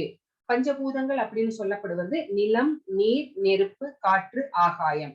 சோ இதனால் ஆக்கப்பட்டது நம்முடைய உடம்பு. ஆனால் பகவானுடைய உடம்பு அப்படிங்கிறது ஆன்மீகமானது. நம்முடைய உடம்பு பௌதீகமானது, பகவானுடைய உடம்பு வந்து ஆன்மீகமானது. நம்முடைய உடம்பு வந்து பெர்மனன்ட் கிடையாது. ஆனா பகவானுடைய உடம்பு வந்து பெர்மனன்ட். நம்மளுடைய வந்து தற்காலிகமானது. நம்ம இந்த உடலை நீத்த பின்பு நம்மளுடைய உயிர் பிரிஞ்சிருச்சுன்னா இந்த உடல் அழிந்து விடும். ஆனா பகவான் அப்படிப்பட்டவர் கிடையாது. நித்தியமானவர், நிரந்தரமானவர், தெய்வீகமானவர். சோ இங்க வந்து நம்மளுக்கு 3 உடம்பு சொல்லப்பட்டிருக்கிறது. Gross body, subtle body and வந்து சோல். சோ நமக்கு 3 இருக்கிறது. இந்த கிராஸ் பாடி அப்படிங்கிறது வந்து இந்த பஞ்சபூதங்களால் ஆனது. இந்த சட்டில் பாடி அப்படிங்கிறது மனம், புத்தி, அகங்காரம். சோ இதனால ஆனது ஃபால்ஸ் ஈகோ. சோ இந்த 3ஆல் ஆனது வந்து இந்த ஷட்டில் பாடி. அதுக்கும் உள்ள இருக்கிறது தான் சோல், அதாவது நம்முடைய ஆத்மா. இந்த 3ம் சேர்ந்த கலவைதான் நாம் அப்படின்னு சொல்லப்படுகிறோம். சோ இத நாம் வந்து பகவானுடைய சக்தி ஆகிய மாயை அப்படிங்கிற சக்தியினால வந்து கட்டுப்படுத்தப்படுகிறோம். சோ அந்த மாயையே கட்டுப்படுத்தக்கூடியவர் யார் அப்படின்னு கேட்டா பகவான் கிருஷ்ணர். இது எல்லாமே வந்து நமக்கும் பகவானுக்கும் இருக்கிற டிஃபரன்ஸ். ஹரே கிருஷ்ணா. வரலாற்றில் கிருஷ்ணரை அறிய முடிகிறது.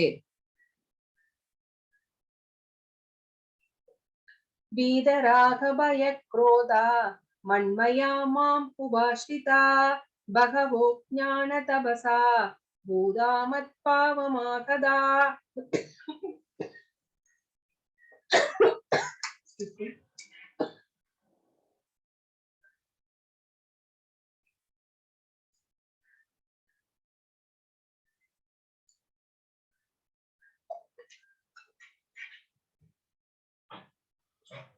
இந்த ஸ்லோகம் என்ன சொல்றதுன்னு பார்க்கலாம். பற்றுதல், பயம், கோபம் இவற்றிலிருந்து விடுபட்டு முழுவதும் என்னில் லயித்து என்னை சரணடைந்த பற்பல நபர்கள் என்னை பற்றிய அறிவால் இதற்கு முன் தூய்மை அடைந்து உள்ளனர். இவ்வாறாக அவர்கள் எல்லோரும் என் மீது திவ்யமான அன்புடையவர்களாக இருக்கின்றனர். சோ யாருக்கெல்லாம் பற்றுதல் இல்லையோ, யாருக்கெல்லாம் இந்த வாழ்க்கையை பற்றிய பயம் இல்லையோ, யாருக்கு கோபம் அப்படிங்கிற குணம் நம்மளுக்கு கொஞ்சம் கூட இல்லையோ, அவர்கள் வந்து யாரிடம் வந்து சரணடைகிறார்கள்? பகவானிடம் சரணடைகிறார்கள். சோ அவர்களுடைய அந்த அறிவு ஞானத்திலே அவர்கள் வந்து தூய்மை அடைகிறார்கள். பகவானை பற்றிய அறிவை விருத்தி செய்து கொண்டு இந்த குணங்களை எல்லாம் விட்டு பகவானிலே லயித்து அவர்களுடைய அறிவால் வந்து பகவானிடம் சரணடைகிறார்கள். சரணடைதல் அப்படிங்கிறது டுவாலிட்டிஸ் இருக்கக்கூடாது.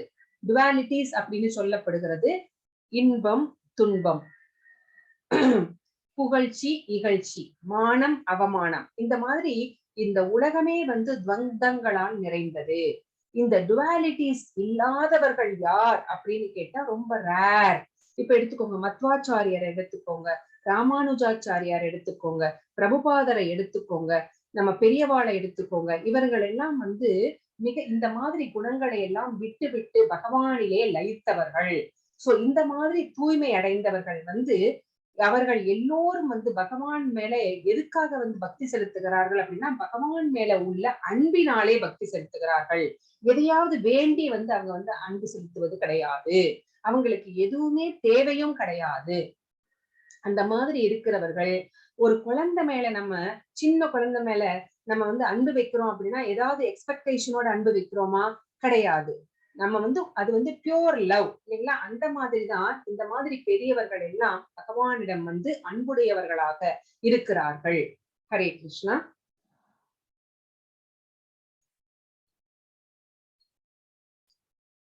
ये यदा मां प्रपद्यन्ते तां तथैव भजाम्यहम् मम वर्त्मानुवर्तन्ते மனுஷ்யா பார்த்த சர்வசக.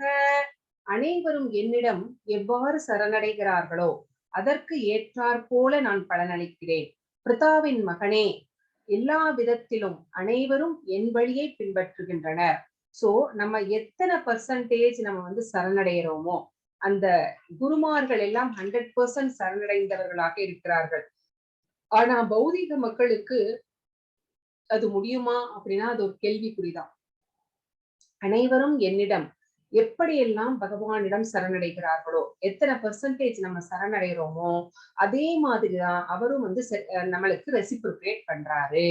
சோ அவரும் வந்து நம்மளுக்கு அருள்கிறார், கருணையை காட்டுகிறார். பிரித்தாவின் மைந்தனே, அதாவது பிரித்தா அப்படிங்கிறது குந்தி தேவி, அர்ஜுனனுடைய அம்மா. அவர் வந்து பிரித்தா அப்படின்னு இன்னொரு பேரு அந்த குலத்திலே வந்ததுனால. எல்லா விதத்திலும் அனைவரும் என் வழியை வந்து பின்பற்றுகின்றனர். பகவான் நம்மை எவ்வளவு ஆவலோடு அவரிடம் சரணடைகின்றோமோ, சோ நம்மளுக்கு எத்தனை அன்பு இருக்கிறதோ, எத்தனை வந்து பாசம் வைத்திருக்கிறோமோ, அந்த மாதிரி அவரும் வந்து நம்மளுக்கு அருளுகிறார். சோ அவரை வந்து நம்ம எப்படியெல்லாம் கும்பிடலாம், எப்படியெல்லாம் நம்ம எடுத்துக்கொள்ளலாம் அப்படின்னா, அவரை வந்து காதலராக, மகனாக, இல்லைன்னா நண்பனாக, தாசனாக, இப்படி எப்படி வேணாலும் நம்ம அவரை வந்து நினைச்சுக்கலாம் இல்லைங்களா? எப்படி வேணாலும் ஒரு ரிலேஷன்ஷிப் நம்மளுக்கு எப்படி பிடிக்கிறதோ அவரை, எந்த ரிலேஷன்ஷிப்ல இருந்தா ரொம்ப பிடிக்குமோ அந்த மாதிரி நினைச்சுக்கிட்டு அவர்கிட்ட வந்து ஒரு உறவு நிலையை வந்து வளர்த்து கொண்டு ரிலேஷன்ஷிப்ல நம்ம வந்து பக்தி செய்யலாம். பலநோக்கு செயல்படுகிறவர்கள் ஏதாவது வேண்டி அவர்கிட்ட வந்து போய் நின்னா அதற்கு பலன்களை அவர்கள் தருகிறார். சித்திகளை நாடும் சித்தர்களுக்கு அவந்த பல சித்திகளை வந்து அவர் வந்து அளிக்கிறார். ஆனாலும் கிருஷ்ண உணர்வோடு இருப்பதற்குத்தான் நாம் வந்து முழு முயற்சி செய்ய வேண்டும். கிருஷ்ண உணர்வோடு அப்படின்னா 100% அன்பாக, அன்பு மட்டுமே போதும், அது மட்டுமே போதும், எனக்கு வேற எதுவும் தேவையில்லை அப்படிங்கிற அந்த கிருஷ்ண உணர்வு வந்து ரொம்ப ரொம்ப இம்பார்ட்டன்ட். இது எல்லாத்தையுமே வேண்டும் போது அவர் தரதான் செய்வாரு. ஆனாலும் வந்து கிருஷ்ண உணர்வோடு இருப்பது மேன்மையானது. ஹரே கிருஷ்ணா. இப்போ பகவான் என்ன சொல்றார்? டெமிகாட் வர்ஷிப் பத்தி சொல்றார். தேவர்களை பற்றி வழிபடுகிறோம் இல்லையா? அந்த அந்த வழிபாட்டை வந்து பகவான் வந்து இப்ப பேச போகிறார். என்ன சொல்றார் அப்படின்னு பார்க்கலாம். காங்க்ஷந்த கர்மணாம் சித்திம் யஜந்த இஹ தேவதா சிப்ரிம் கிமனுஷே லோகே சித்திர்பவதி கர்மஜா. பலன் தரும் செயல்களில் வெற்றியை விரும்பும் இவ்வுலக மனிதர்கள் தேவர்களை வழிபடுகிறார்கள். அதாவது ஒரு எக்ஸ்பெக்டேஷன்ஸோட நம்ம கோயிலுக்கு போய், பகவானே எனக்கு இது வேணும், இது எனக்கு செஞ்சு கொடுத்தா நான் வந்து உனக்கு இது செய்யறேன் அப்படின்னு நம்ம வேண்டிக்கிறோம் இல்லைங்களா? அது நம்முடைய பழக்கம். சோ நமக்கு வெற்றி வேண்டும், நல்ல மனைவி வேண்டும், நல்ல வீடு வேண்டும், எனக்கு ஒரு பிள்ளை வேண்டும். சோ இந்த மாதிரி எல்லாம் நமக்கு நிறைய ஆசைகள், அதை பூர்த்தி செய்வதற்காக பகவான் கிட்ட போய் ஒரு எக்ஸ்பெக்டேஷன்ஸோட நம்ம வந்து வழிபடுகிறோம். சோ இந்த உலகில் இத்தகு செயல்களுக்கு விரைவில் பலன்கள் கிடைப்பது உண்மையே. இப்படி போய் நம்ம வழிபடும் போது அந்த தேவர்கள் வந்து நமக்கு அந்த பலன்களை வந்து தருகிறார்கள். அதுவும் விரைவிலே தருகிறார்கள். அது உண்மைதான் அப்படின்னு வந்து இங்க வந்து பகவான் சொல்றார். சோ இந்த டெமிகாட்ஸ் அப்படிங்கிறவங்க யார்? இந்த தேவர்கள் அப்படிங்கிறவர்கள் யார் அப்படின்னா, நம்ம எப்படி ஜீவாத்மாக்களோ அவர்களும் அதே மாதிரி ஜீவாத்மாக்கள் தான். நம்ம எப்படி பகவானுடைய அங்க துணுக்குகளோ, பார்ட்ஸ் அண்ட் பார்சல்ஸ் அப்படின்னு சொல்றோமோ, அவர்களும் அதே மாதிரி பகவானுடைய அங்க துணுக்குகள் தான். ஆனா என்ன டிஃபரன்ஸ் அப்படின்னா, அவர்கள் சக்தி வாய்ந்தவர்கள். அத்தகைய சக்தி வந்து நமக்கு கிடையாது. சோ இந்த பௌதீக உலகை வந்து அட்மினிஸ்ட்ரேட் பண்றதற்காக அவரால் நியமிக்கப்பட்ட ரெப்ரசன்டேட்டிவ்ஸ், பகவானுடைய பிரதிநிதிகள் தான் 33 தேவர்கள். சோ இவங்களுக்கு வந்து ஒவ்வொரு டிபார்ட்மெண்டா பிரிச்சு கொடுத்து, நீ இதை மேனேஜ் பண்ணு, நீ இதை மேனேஜ் பண்ணு, நீ இதை மேனேஜ் பண்ணுன்னு பகவான் சொல்லியிருக்கிறார். சோ அந்த மாதிரிதான் வந்து இவங்களும் வந்து இந்திரன், சந்திரன், கணபதி, அந்தன், இவங்க எல்லாருமே வந்து திவஸ்வான், இவங்க வருணன், அக்னி, எல்லாருமே வந்து இந்த மாதிரிதான் தேவர்கள். இவர்கள் எல்லாருமே அவர்களுடைய பதவி காலம் முடிந்த பின்பு அவர்கள் எல்லோருமே முக்தி அடைந்து விடுவார்கள். இந்த தேவர்கள் அனைவருமே அவர்களுடைய ஆயுட்காலம் முடிந்த பின்பு, பதவிக்காலம் முடிந்த பிறகு, இல்லைன்னா யுக முடிவிலே என்ன பண்றாங்க? அவர்கள் வந்து முக்தி அடைந்து பகவானிலே ஐக்கியமாகிறார்கள். அப்புறம் அடுத்த படைப்பு ஆரம்பிக்கும் போது யார் அந்த பதவிக்கு தகுதியானவர்களாக இருக்கிறார்களோ, இப்போ ஒரு சூரிய தேவன் அந்த பதவிக்கு யார் தகுதியானவர்களாக இருக்கிறார்கள்னு பகவான் தேடுறார். யார் தகுதியானவர்களாக இருக்கிறார்களோ அவர்களுக்கு அந்த சூரிய தேவன் அப்படிங்கிற அந்த இத வந்து கொடுக்கிறார், அந்த பதவியை கொடுக்கிறார். அப்போ அப்படி தேடும் போது அந்த யோக்கியமானவர்கள் யாரும் இல்லை, தகுதியானவர்கள் யாரும் இல்லை அப்படின்னா அந்த பதவியை பகவானே வகிக்கிறார். அப்போதான் பகவான் அந்த பதவியை வகிக்கும் போதுதான் சூரிய நாராயணர் அப்படிங்கிற பேர் வந்து அந்த பதவிக்கு வருகிறது. அந்த பேர் வருகிறது. பகவானே வகிக்கும் போது அந்த பதவியை ஏற்கும் போது சூரிய நாராயணராக மாறுகிறது. இப்போ நம்மளுக்கு தெரிஞ்சிருக்கும் இல்லைங்களா, இவங்க யார், எப்படிப்பட்டவர்கள், இவர்களுடைய சக்திகள் எப்படிப்பட்டது அப்படின்னு நம்மளுக்கு புரிஞ்சிருக்கும். சோ இந்த சக்தி மிக்க ஜீவாத்மாக்கள், அதாவது தேவர்கள் மோட்சம் அடைந்து இறைவனுடைய பரமபதத்தை அடைகின்றனர். மறுபடியும் யுகம் ஆரம்பிக்கும் போது யாருக்கு தகுதி இருக்கிறதோ அவர்களுக்கு அந்த பதவியை வந்து பகவான் வந்து வழங்குகிறார். சோ அப்படிப்பட்டவர்களிடம் நாம போய் வேண்டுகிறோம், பலன்களை வந்து வாங்கி கொண்டு வருகிறோம். அந்த பலன்கள் எப்படிப்பட்டது? நீர்க்குமிழி பலன்கள். நீர்க்குமிழினுடைய ஆயுட்காலம் எவ்வளவு அப்படின்னு நம்மளுக்கு தெரியும். அது நிரந்தரமானது கிடையாது. நாம் வாங்கி கொண்டு வருகின்ற பலன்களும் நிரந்தரமானது கிடையாது, அது தற்காலிகமானது. சோ எப்படி வந்து ஒரு அரசியல்வாதி, நம்ம ஒரு கட்சியை சேர்ந்தவர்களாக இருந்தால் ஒரு அரசியல்வாதியோட ஃப்ரெண்ட்ஷிப் வச்சுக்கிட்டு ஒரு பதவியோ ஒரு ஏதாவது ஒண்ணு நம்ம வாங்கிக்கிறோம், அப்ளிகேஷன்ஸ் வாங்கிடுறோம். அதனுடைய பதவிக்காலம் வந்து எவ்வளோ, அதனுடைய லைஃப் ஸ்பேன் எவ்வளோ, அது அடுத்த கவர்மெண்ட் வந்துருச்சுன்னா இது அவ்வளவுதான், முடிஞ்சு போயிடும், தற்காலிகமாகிடும். அதே மாதிரிதான் இந்த இத்தகைய பலன்களும். சோ இது வந்து நிரந்தரம் இல்லாதது அப்படிங்கிறத வந்து நம்ம தெரிஞ்சுக்கணும். சோ நிரந்தரமான கிருஷ்ண உணர்வு உடைய பக்தர்கள் வந்து இதனை வந்து விரும்புவது கிடையாது. ஹரே கிருஷ்ணா. இந்த ஸ்லோகம் என்ன சொல்கிறதுன்னு பார்க்கலாம். சாதுர்வர்ண்யம் மயா சிருஷ்டம் குணகர்ம விபாகச தஸ்ய கர்த்தாரம் அபிமாம் வித்யத் அகாத்தரம் அவ்யயம். 3 விதமான இயற்கை குணங்களுக்கும் அவற்றின் செயல்களுக்கும் ஏற்ப மனித சமூகத்தின் 4 வகை பிரிவுகள் என்னால் ஏற்படுத்தப்பட்டன. சோ பகவான் இதுதான் வந்து தப்பா எல்லாரும் புரிஞ்சுக்கிறாங்க. பகவான் வந்து என்ன சொன்னார் அப்படிங்கறதையே தெரிஞ்சுக்காம அவங்கவுங்க இஷ்டத்துக்கு அவங்கவுங்க ஏதோ சொல்லிட்டு இருக்காங்க. இங்க பாருங்க, கிளியரா சொல்லியிருக்கிறாரு பகவான், குணகர்ம விபாகச்ச அப்படிங்கிறாரு. இந்த முறையை படைத்தவன் நானே ஆகினும் மாற்றமற்ற என்னை செயல்களுக்கு அப்பாற்பட்டவனாக அறிந்து கொள். மனித சமுதாயம் வந்து ஒரு மிருக சமுதாயம் மாதிரி இருந்துச்சு. அப்போ பகவான் பார்த்தார், இந்த மனித சமுதாயத்தை வந்து தெய்வீகமாக நிலைத்து உயர்த்த வேண்டும் அப்படின்னா அதுக்காகவே வந்து 4 வகை பிரிவுகளை வந்து அவர் ஏற்படுத்தினார். அந்த பிரிவுகளை எதை அடிப்படையாக கொண்டு ஏற்படுத்தினார்? குணத்தையும் கர்மத்தையும். அவரவருக்கு 3 குணங்கள், ஒவ்வொரு மனிதனும் வந்து 3 குணங்களால் ஆட்டுவிக்கப்படுகிறான் அப்படின்னு நம்ம பார்த்தோம். சத்வகுணம், ரஜோகுணம், தமோகுணம். இந்த 3 குணங்கள்ல எந்த குணம் வந்து ரொம்ப டாமினேட்டிங்கா இருக்கிறதோ அதுதான் அவனுடைய குணம். சரிங்களா? அந்த குணத்திற்கு ஏற்ப அவன் செய்கின்ற செயல்களுக்கு ஏற்ப, சோ அந்த குணம்தான் அவனுடைய சுபாவத்தை தீர்மானிக்கிறது. அந்த சுபாவத்திற்கு ஏற்பதான் அவனுடைய தொழிலும் அமைகிறது. சோ இந்த 2 விஷயத்தை, கர்மம் அப்படின்னா தொழில், சரிங்களா? அவன் என்னென்ன தொழில் செய்கிறான், கர்மம் செயல்கள் செய்கிறான். இந்த 2 விஷயத்தை அடிப்படையாக கொண்டு இந்த சமுதாய மக்களை வந்து 4 பிரிவாக பிரித்தார். என்னென்ன பிரிவு அப்படின்னு பார்த்தா, பிராமணர், சத்திரியர், வைசியர், சூத்ரர். இந்த 4 பிரிவாக வந்து பகவான் வந்து பிரிக்கிறார். சோ குணத்தையும் கர்மத்தையும் அடிப்படையாக கொண்டே இந்த 4 சமுதாயத்தை வந்து பிரிக்கிறார். சோ பிராமணர்கள் அப்படிங்கிறவர்கள் சத்துவகுணம் நிறைந்தவர்களாக இருப்பார்கள். சத்திரியர்கள் அப்படிங்கிறவர்கள் ரஜோகுணம் நிரம்பியவர்களாக இருப்பார்கள். வைசியர்கள் ரஜோகுணமும் தமோகுணமும் நிறைந்தவர்களாக இருப்பார்கள். இந்த சூத்திரர்கள் தமோகுணம் நிறைந்தவர்களாக இருப்பார்கள். எதற்காக வந்து இதை வந்து இந்த மாதிரி பிரிவை ஏற்படுத்தினார் அப்படின்னு நான் முதலே சொல்லிட்டேன். மனிதர்கள் மிருக நிலையில் இருந்து தெய்வீக நிலைக்கு உயர்த்தப்பட வேண்டும் அப்படிங்கிற ஒரு காரணத்துக்காகத்தான் அவர் இந்த மாதிரி பிரிவுகளை எல்லாம் ஏற்படுத்தினார். ஹரே கிருஷ்ணா. நமாம் கர்ப்பாணி லிப்பந்தி நமே கர்ம பலே ஸ்துஹா இதி மாம் யோ விஜானாதி கர்ம பிர்ன சபத்யதே. என்னை பாதிக்கும் செயல் என்று எதுவும் இல்லை, செயல்களின் பலனை நான் விரும்புவதும் இல்லை.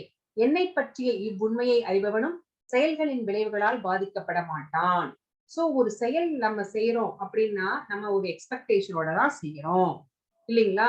நம்ம எக்ஸ்பெக்டேஷன்ஸோட செய்யறதே கிடையாது, செய்யாம இருக்க மாட்டோம். நம்மளுக்கு நிறைய எக்ஸ்பெக்டேஷன்ஸ் இருக்கு. சோ செயல்களின் பலன்கள், இந்த செயல் செய்தா நம்மளுக்கு இது கிடைக்கும் அப்படின்னு நினைச்சுதான் நம்ம எல்லாமே செய்யறோம். ஆனா பகவான் அப்படி கிடையாது. பகவானை பாதிக்கும் செயல் அப்படிங்கிறதும் எதுவும் கிடையாது, அவருக்கு எந்த எக்ஸ்பெக்டேஷன்ஸும் கிடையாது. சோ பகவானுக்கு இந்த உண்மை, பகவான் இப்படிப்பட்டவர் தான் அப்படிங்கிற அந்த உண்மையை பற்றி யார் தெரிந்து கொண்டிருக்கிறார்களோ அவர்களும் இந்த செயல்களின் விளைவுகளால் பாதிக்கப்பட மாட்டார்கள். அவர்கள் என்ன நடந்தாலும் சரி, அது பகவானுடைய கிஃப்ட், பகவானுடைய பிராப்தம். பகவான் நம்மளுக்கு பிரசாதமாக தந்திருக்கிறார். ஒரு வெற்றியாகட்டும், ஒரு தோல்வியாகட்டும், ஒரு மானமாகட்டும், ஒரு அவமானமாகட்டும், எல்லாத்தையுமே அவங்க சமமா நினைச்சுக்கிறாங்க. அப்படிப்பட்டவர்கள் இந்த விளைவுகளால் ஏதாவது ஒரு செயல் செய்துட்டு அது ஏதாவது வேற மாதிரி நடந்துருச்சு அப்படின்னா, நெகட்டிவா நடந்துருச்சுன்னா அதனால பாதிக்கப்பட மாட்டார்கள். இதுதான் இப்படிதான் நடக்கணும் அப்படின்னு பகவான் சொல்லியிருக்கிறார், அப்படி நடந்திருக்கு, இதுக்கு ஏதாவது ஒரு காரணம் இருக்கும், அது பகவானுக்கு தான் தெரியும், நம்மளால தெரிஞ்சுக்க முடியாது அப்படின்னு அவர்களுக்கு நன்றாக தெரியும். அவர்களும் அந்த செயல்களினாலே பாதிக்கப்படுவது கிடையாது. சோ பகவானுக்கு சட்டதிட்டங்களுக்கு உட்பட வேண்டிய அவசியம் இல்லை.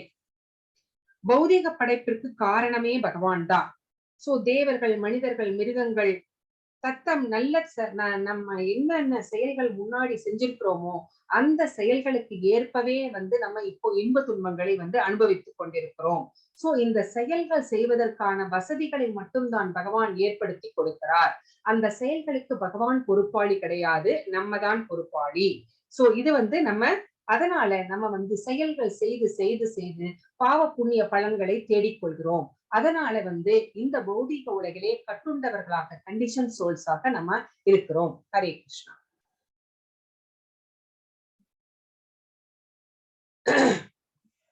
கர்மணோ ஹ்யபி போத்தவ்யம் போத்தவ்யம் ச விகர்மணஹ அகர்மணஸ்ச போத்தவ்யம் ககனா கர்மணோ கதி. செயல்களின் நுணுக்கங்களை உணர்வது மிக கடினம். எனவே கர்மா என்பது என்ன, விகர்மா அதாவது தடை செய்யப்பட்ட செயல் என்பது என்ன, அகர்மா செயலின்மை என்பது என்ன என்பதை தெளிவாக தெரிந்து கொள்ள வேண்டும். சோ செயல்களின் நுணுக்கங்களை, நம்மளுடைய கர்மா, நம்மளுடைய அதை நம்ம உணர்ந்து கொள்ளவே முடியாது. நம்ம முன்னாடி என்ன செஞ்சோம், நம்மளுக்கு என்ன நடக்குது, நான் யாருக்குமே கெடுதல் நினைக்கலையே, நான் யாருக்கும் துரோகம் செய்யலையே, எனக்கு மட்டும் ஏன் இந்த கஷ்டம் அப்படின்னு நம்ம நிறைய நம்ம வாழ்க்கையில நம்ம நினைச்சிருப்போம் இல்லைங்களா? எப்படி அதர்மம் செய்கின்றவர்கள் எல்லாம் நல்லா இருக்கிறாங்களே அப்படின்னு யோசிச்சிருப்போம். சோ அததான் அந்த கர்மாக்களை அந்த நுணுக்கங்கள் நம்மளுக்கு தெரியாது.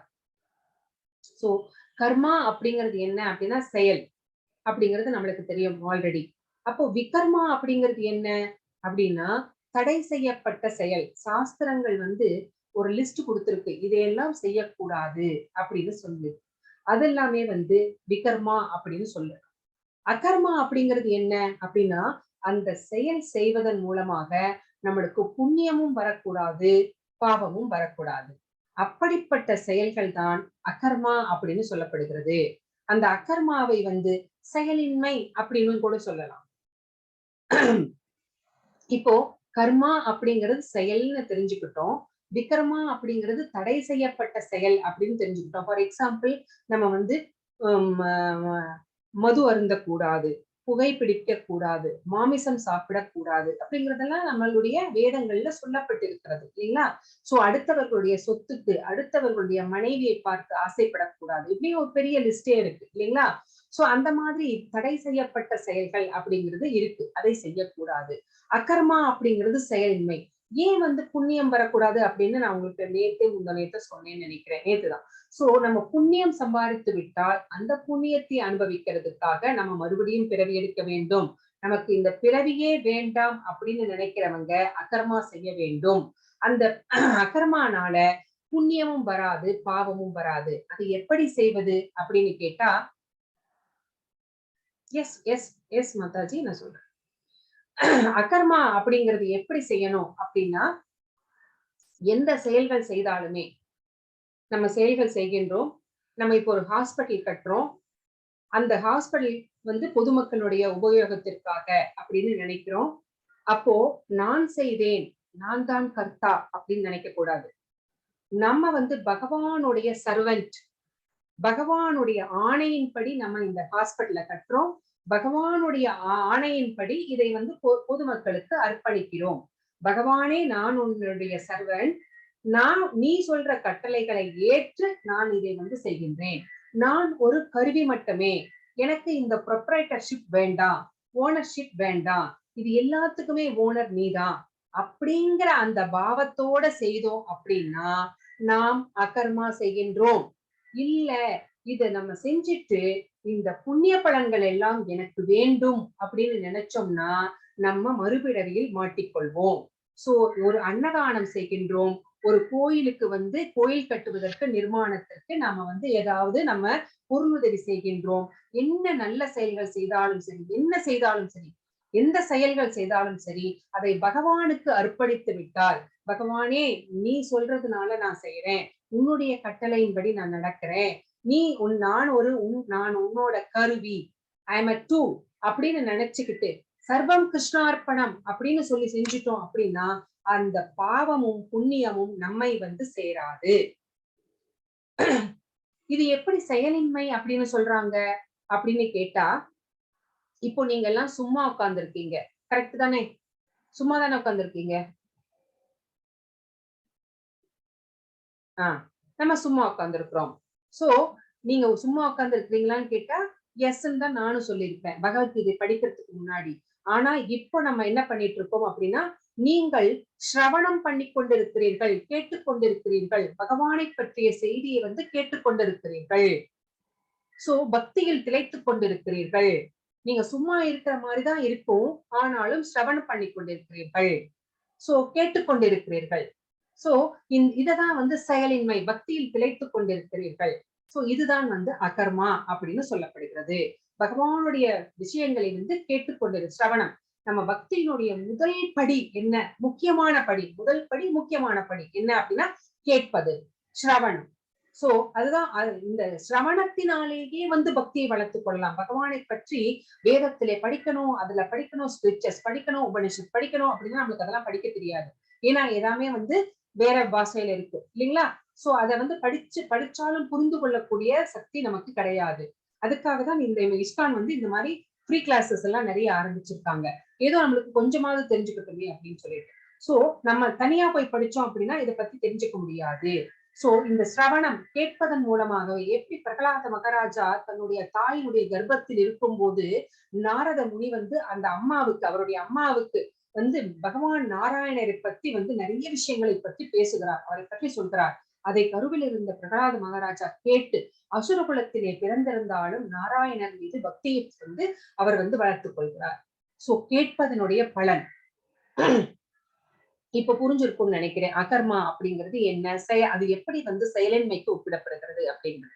அந்த செயல் செய்வதன் மூலமாக நம்ம இப்ப பாவமோ புண்ணியமோ எதுவுமே செய்யல, அகர்மா செய்து கொண்டிருக்கிறோம். பகவானை பற்றி செய்திகளை கேட்டு பக்தியிலே திளைத்துக் கொண்டிருக்கிறோம். நம்ம சும்மா இல்ல, சரிங்களா?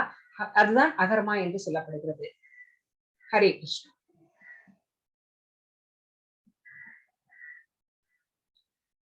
சோ இப்போ விகர்மவாதி என்ன செய்வார், கர்மவாதி என்ன செய்வார், ஒரு ஞானி எப்படி நடந்து கொள்வார் அப்படின்னு 3 விதமா சொல்லியிருக்காங்க. இப்போ விகர்மவாதி எதெல்லாம் வந்து செய்ய வேண்டாம்னு சொல்றோமோ அதை மட்டுமே செய்யறாங்க இல்ல பாத்தீங்களா, அவங்களாம் விகர்மவாதி. அவங்க வந்து வேதங்களை படிக்கவும் மாட்டாங்க, அதை ஃபாலோ பண்ணவும் மாட்டாங்க. அவங்க வந்து இந்த பிறவி முடிச்சதுக்கு அப்புறம் கீழான உயிரினங்களாக, ஒரு மிருகங்களாகவோ பறவைகளாகவோ மரமாகவோ அந்த மாதிரிதான் பிறப்பு எடுக்கும் ஆபத்து அவர்களுக்கு இருக்கிறது. சோ ஆன்மீகவாதிகளால் ஒத்துக்கொள்ளப்பட மாட்டாது. இவர்கள் வந்து ஆன்மீகவாதிகள் சொல்றதையும் கேட்க மாட்டாங்க, சொன்னாலும் இவங்களுக்கு வேற வேலை இல்லை ஓ அப்படின்னு சொல்லுவாங்க. எடுத்த பிறவியின் நோக்கம் தோல்வி. சோ இந்த மனித பிறவி இவங்களுக்கு கிடைச்சிருக்கு. இந்த மனித பிறவியை பகவான் எதுக்கு கொடுத்தார் அப்படின்னா எத்தனையோ பிறவிகளுக்கு அப்புறம்தான் இந்த மனித பிறவி நம்மளுக்கு கிடைச்சிருக்கு இல்லைங்களா? சோ அரிது அரிது மானிடராய் பிறத்தல் அரிது அப்படின்னு ஔவையார் கூட சொல்லியிருக்கிறாங்க. சோ இந்த மனித பிறவியின் நோக்கம் பகவான் மேல பக்தி செலுத்தி நம்ம வந்து பகவானை சென்று அடைய வேண்டும் அப்படிங்கிறது தான். ஆனா நம்ம என்ன நினைச்சுக்கிறோம், இந்த புலன்களை வந்து திருப்திப்படுத்துவதற்காக, என்னுடைய ஆசைகளை எல்லாம் தீர்த்துக் கொள்வதற்காக தான் நான் மனித பிறவி எடுத்திருக்கிறேன். சோ நம்ம எவ்வளவு என்ஜாய் பண்ண முடியுமோ அவ்வளவு என்ஜாய் பண்ணணும் அப்படின்னு நினைச்சிட்டு இருக்கோம். அது வந்து தப்பு அப்படின்னு இப்ப நம்ம தெரிஞ்சுக்கிறோம். இந்த மனித பிறவி அப்படிங்கிறது பகவான் இப்ப நாய், பூனைகள், மரங்கள் எல்லாம் பக்தி செலுத்த முடியாது. மனிதர்களுக்கு மட்டுமே ஆறறிவு இருக்கிறது. அவர்கள் மட்டுமே பக்தி செலுத்த முடியும். எதற்காக அப்படின்னா பகவானை சென்று அடைவதற்காக. நம்ம எல்லாருமே பகவான் கிட்ட இருந்து பிரிந்து வந்த அங்க துணுக்குகள். நம்ம எல்லாம் பிரிஞ்சுட்டு பகவான் வந்து எப்ப நம்ம திரும்பி வருவோம் அப்படின்னு நம்ம அப்பா காத்துட்டு இருக்கிறார். எப்படி நம்ம வந்து ஹாஸ்டலுக்கு அனுப்பிட்டு நம்ம குழந்தைங்களை என்னைக்காவது பொங்கல், தீபாவளினா வருவாங்க. வர்ற வழியவே பார்த்துட்டு இருப்போம். நம்ம வண்டியினுடைய சத்தம் நம்மளுக்கு தெரியும். ஆனாலும் வேற வண்டி ஏதாவது சத்தம் கேட்டா கூட ஓடி போய் பார்ப்போம். குழந்தை வந்துருச்சா, குழந்தை வந்துருச்சா அப்படி பார்ப்போம். Yes or no? டிவோட்டீஸ் சொல்லுங்க.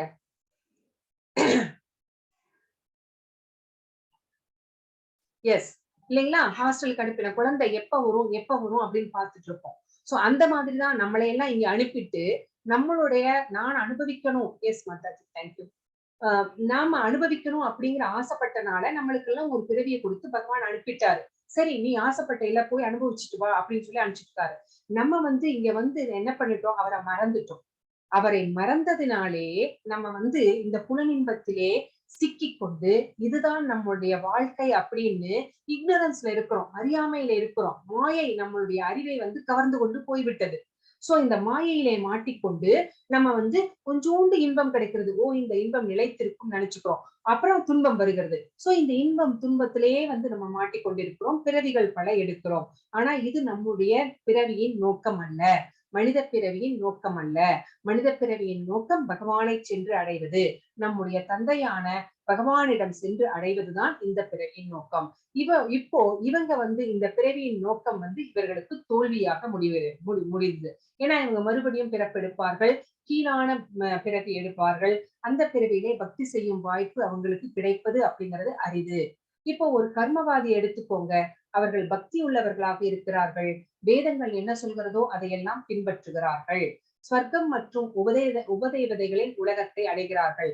அவங்க வந்து இந்த உடலை உகுத்த பின்பு அவங்க வந்து ஸ்வர்க்கத்துக்கு போகணும்னா அதுக்கு தனியா யாகங்கள் எல்லாம் இருக்கு. இல்ல பணநோக்கு செயல்கள் வந்து நிறைய செய்கின்றார்கள். அதனால வந்து அவர்கள் வந்து புண்ணிய பலன்களை தேடிக்கொள்கிறார்கள். புண்ணிய பலன்களை தேடிக்கொண்டு மறுபடியும் வந்து இந்த ஜட உலகிலே வந்து பிறக்கிறார்கள். இப்போ ஒரு ஞானி என்ன செய்வார் அப்படின்னா, ஞானத்தின் நிலைக்கு வந்திருப்பவர்கள், ஆத்ம தத்துவத்தை அறிந்தவர்கள். நான் இந்த உடல் அல்ல, ஆத்மா அப்படிங்கிற அந்த உண்மை அவர்களுக்கு நன்றாக தெரிந்திருக்குது. அதனால இந்த பலன் உலகின் விளைவு மற்றும் மறுபிறப்பின் பொருள் அறிந்தவர்கள். இந்த பொருள் உலகத்துல எல்லாமே நிலையற்றது, எல்லாமே அசத்து. அப்போ தற்காலிகமானது. இங்க வந்து நம்ம எப்படி வந்து ஒரு ஒரு ஊருக்கு போறோம். இப்ப திருப்பதிக்கு போறோம், மதுரைக்கு போறோம், கோயில்களுக்கெல்லாம் போறோம், யாத்திரை போறோம். அங்க போய் ஒரு ரூம் எடுத்து தங்குறோம். அங்க வந்து பகவானுடைய தரிசனம் முடிஞ்சதுக்கு அப்புறம் நம்ம திரும்பி வரோம். அதே மாதிரிதான் இந்த பௌதீக உலகம் அப்படிங்கிறதும் ஒரு வந்து ஷார்ட் டேர்ம் நம்ம வந்து இங்க தங்கிட்டு போகிற ஒரு ரூம் மாதிரிதான். சோ இங்க வந்து வந்து தங்கி இருப்போம் அப்படிங்கிறது அவங்களுக்கு நன்றாக தெரிந்திருக்கிறது அந்த ஞானிகளுக்கு. சோ இங்க இந்த பிறவியின் நோக்கத்தை வந்து அவர்கள் சரியாக பயன்படுத்திக் கொள்கிறார்கள். பகவானை அடைவதற்கு பக்தி சேவை செய்கிறார்கள். அப்படிப்பட்டவர்கள் மிகவும் உயர்ந்தவர்கள். ஹரே கிருஷ்ணா.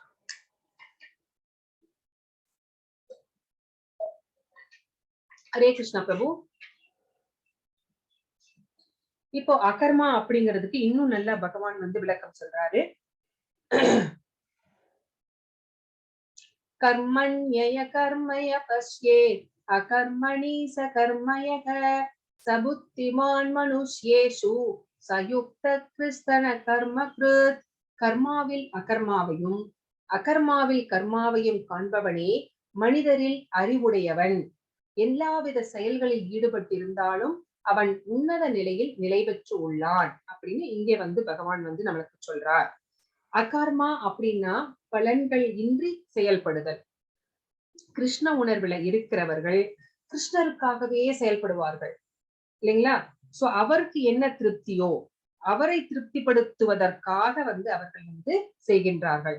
தானம் செய்வார்கள், ஆனால் பலனை எதிர்பார்ப்பது கிடையாது. ஆனா நம்ம எல்லாம் என்ன பண்ணுவோம், ஒரு தானம் செஞ்சுட்டு அந்த பலன்கள் நம்மளுக்கு வேணும் அப்படின்னு நம்ம எதிர்பார்ப்போம்.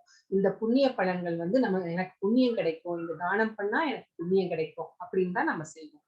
ஆனால் கிருஷ்ண உணர்வு உடையவர்கள், ஞானிகள், யோகிகள் அவர்கள் வந்து என்ன செய்தாலுமே வந்து பலன்களை வந்து எதிர்பார்த்து செய்யவே மாட்டார்கள்.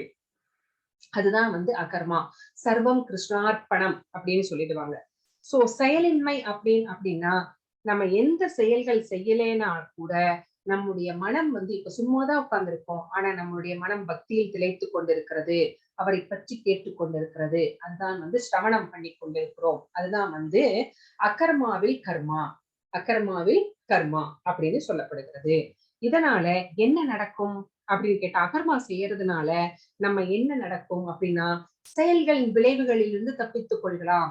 நமக்கு பாவமும் வேண்டாம், புண்ணியமும் வேண்டாம்.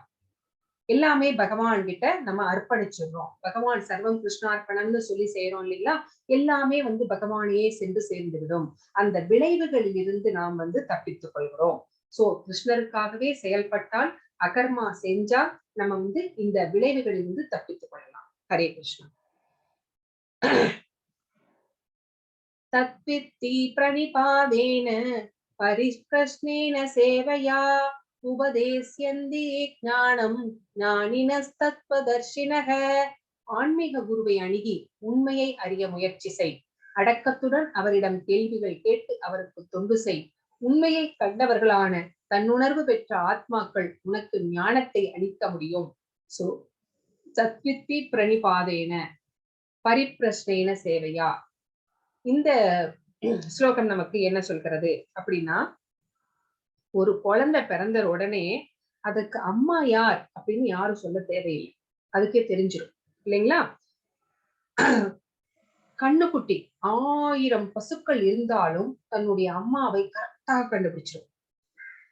ஆனா ஒரு குழந்தைக்கு அப்பா யார் அப்படிங்கிறத அப்பா யாருங்கிறத அம்மா தான் சொல்ல வேண்டியிருக்கிறது.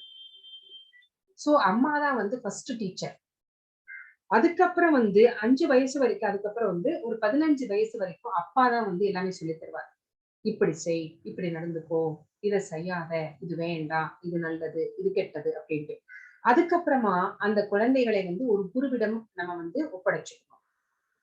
அந்த காலத்துல எல்லாமே குருகுலம் அப்படின்னு இருந்துச்சு. பணக்காரர்களாக இருக்கட்டும், மன்னர்களாக இருக்கட்டும், ஏழைகளாக இருக்கட்டும், எல்லாருமே வந்து ஒரே குருவிடம் வந்து கல்வி கற்பார்கள். அவங்களுக்கு முடிஞ்சதுக்கு அப்புறமா அவங்கனால என்ன முடியுதோ அத வந்து குரு தட்சிணையாக கொடுப்பாங்க. சோ அந்த மாதிரிதான் குருகுல கல்வி இருந்தது. சோ அந்த மாதிரி ஒரு குருவிடம் ஒப்படைத்து விட வேண்டும். அங்க வந்து அந்த குழந்தைகள் குருவிடம் அவருக்கு பணிவாக வேலைகள் எல்லாம் செய்து, தொண்டுகள் எல்லாம் செய்து, அவருக்கு மட்டும் இல்ல, அவருடைய மனைவிக்கு, அந்த வீட்டுல என்னென்ன வேலைகள் இருக்கிறதோ அத்தனையும் பணிவாக செய்து கொடுப்பார்கள். பணிவாக செய்து கொடுத்து அவருடைய மனதிலே இடம் பிடித்து கல்வியை கற்றுக்கொண்டு அவர்கள் வந்து தங்களுடைய சந்தேகங்களை எல்லாம் நிவர்த்தி செய்து கொள்வார்கள்.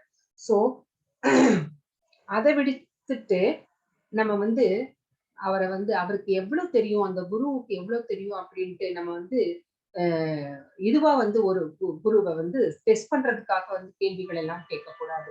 இப்போ ஒரு குரு இல்லாம நம்ம ஒரு ஸ்விம்மிங் கத்துக்க முடியுமா? புக்கை வாங்கி வச்சுட்டு ஸ்விம்மிங் கத்துக்க முடியுமா? முடியாது. ஒரு பைலட் ஆக்க முடியுமா? முடியாது. இப்போ வந்து ஒரு மெடிக்கல் புக்ஸ் எல்லாம் படிச்சுட்டு நான் டாக்டர் அப்படின்னு போர்டு போட்டு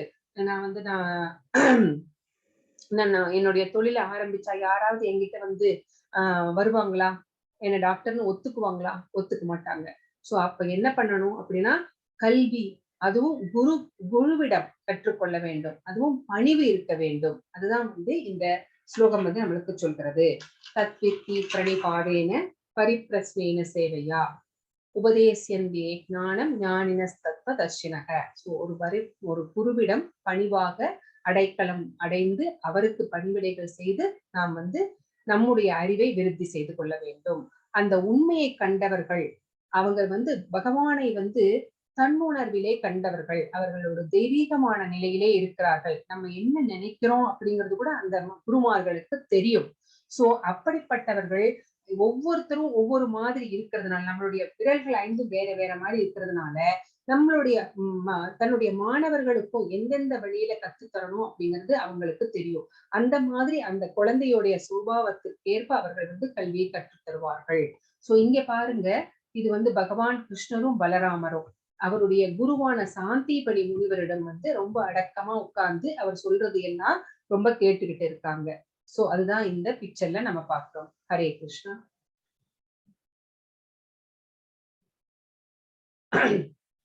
அத்தியாயத்தின் சுருக்கம். கிருஷ்ணரை பற்றிய ஆழ்நிலை அறிவு.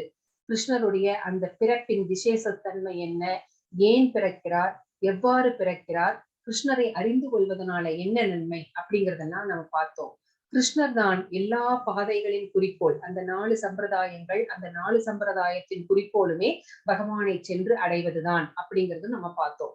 பகவான் மனிதர்கள் மிருக நிலையில் இருந்து தெய்வீக நிலைக்கு உயர்த்துவதற்காக வர்ணாசிரம அமைப்பை ஏற்படுத்தி 4 பிரிவுகளாக பிரித்தார் அப்படிங்கிறதையும் நம்ம பார்த்தோம்.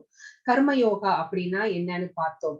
தியாகங்கள் எப்படி ஆழ்நிலை அறிவுக்கு வழிவகுக்கும் அப்படிங்கிறதையும் நம்ம பார்த்தோம். ஆழ்நிலை அறிவின் சுருக்கம் எப்படி கிடைக்கும்? அந்த ஆழ்நிலை அறிவு அப்படின்னா ஒரு குருவினிடம் சரணடைந்து அவருக்கு பணிவிடைகள் செய்து தொண்டுகள் செய்வதன் மூலமாகத்தான் நம்மளுடைய அறிவை விருத்தி செய்து கொள்ள முடியும். தத்வித்தி பிரணிபாதேன அப்படிங்கிறதையும் நம்ம இந்த சாப்டர் மூலமா பார்த்தோம். ஹரே கிருஷ்ணா.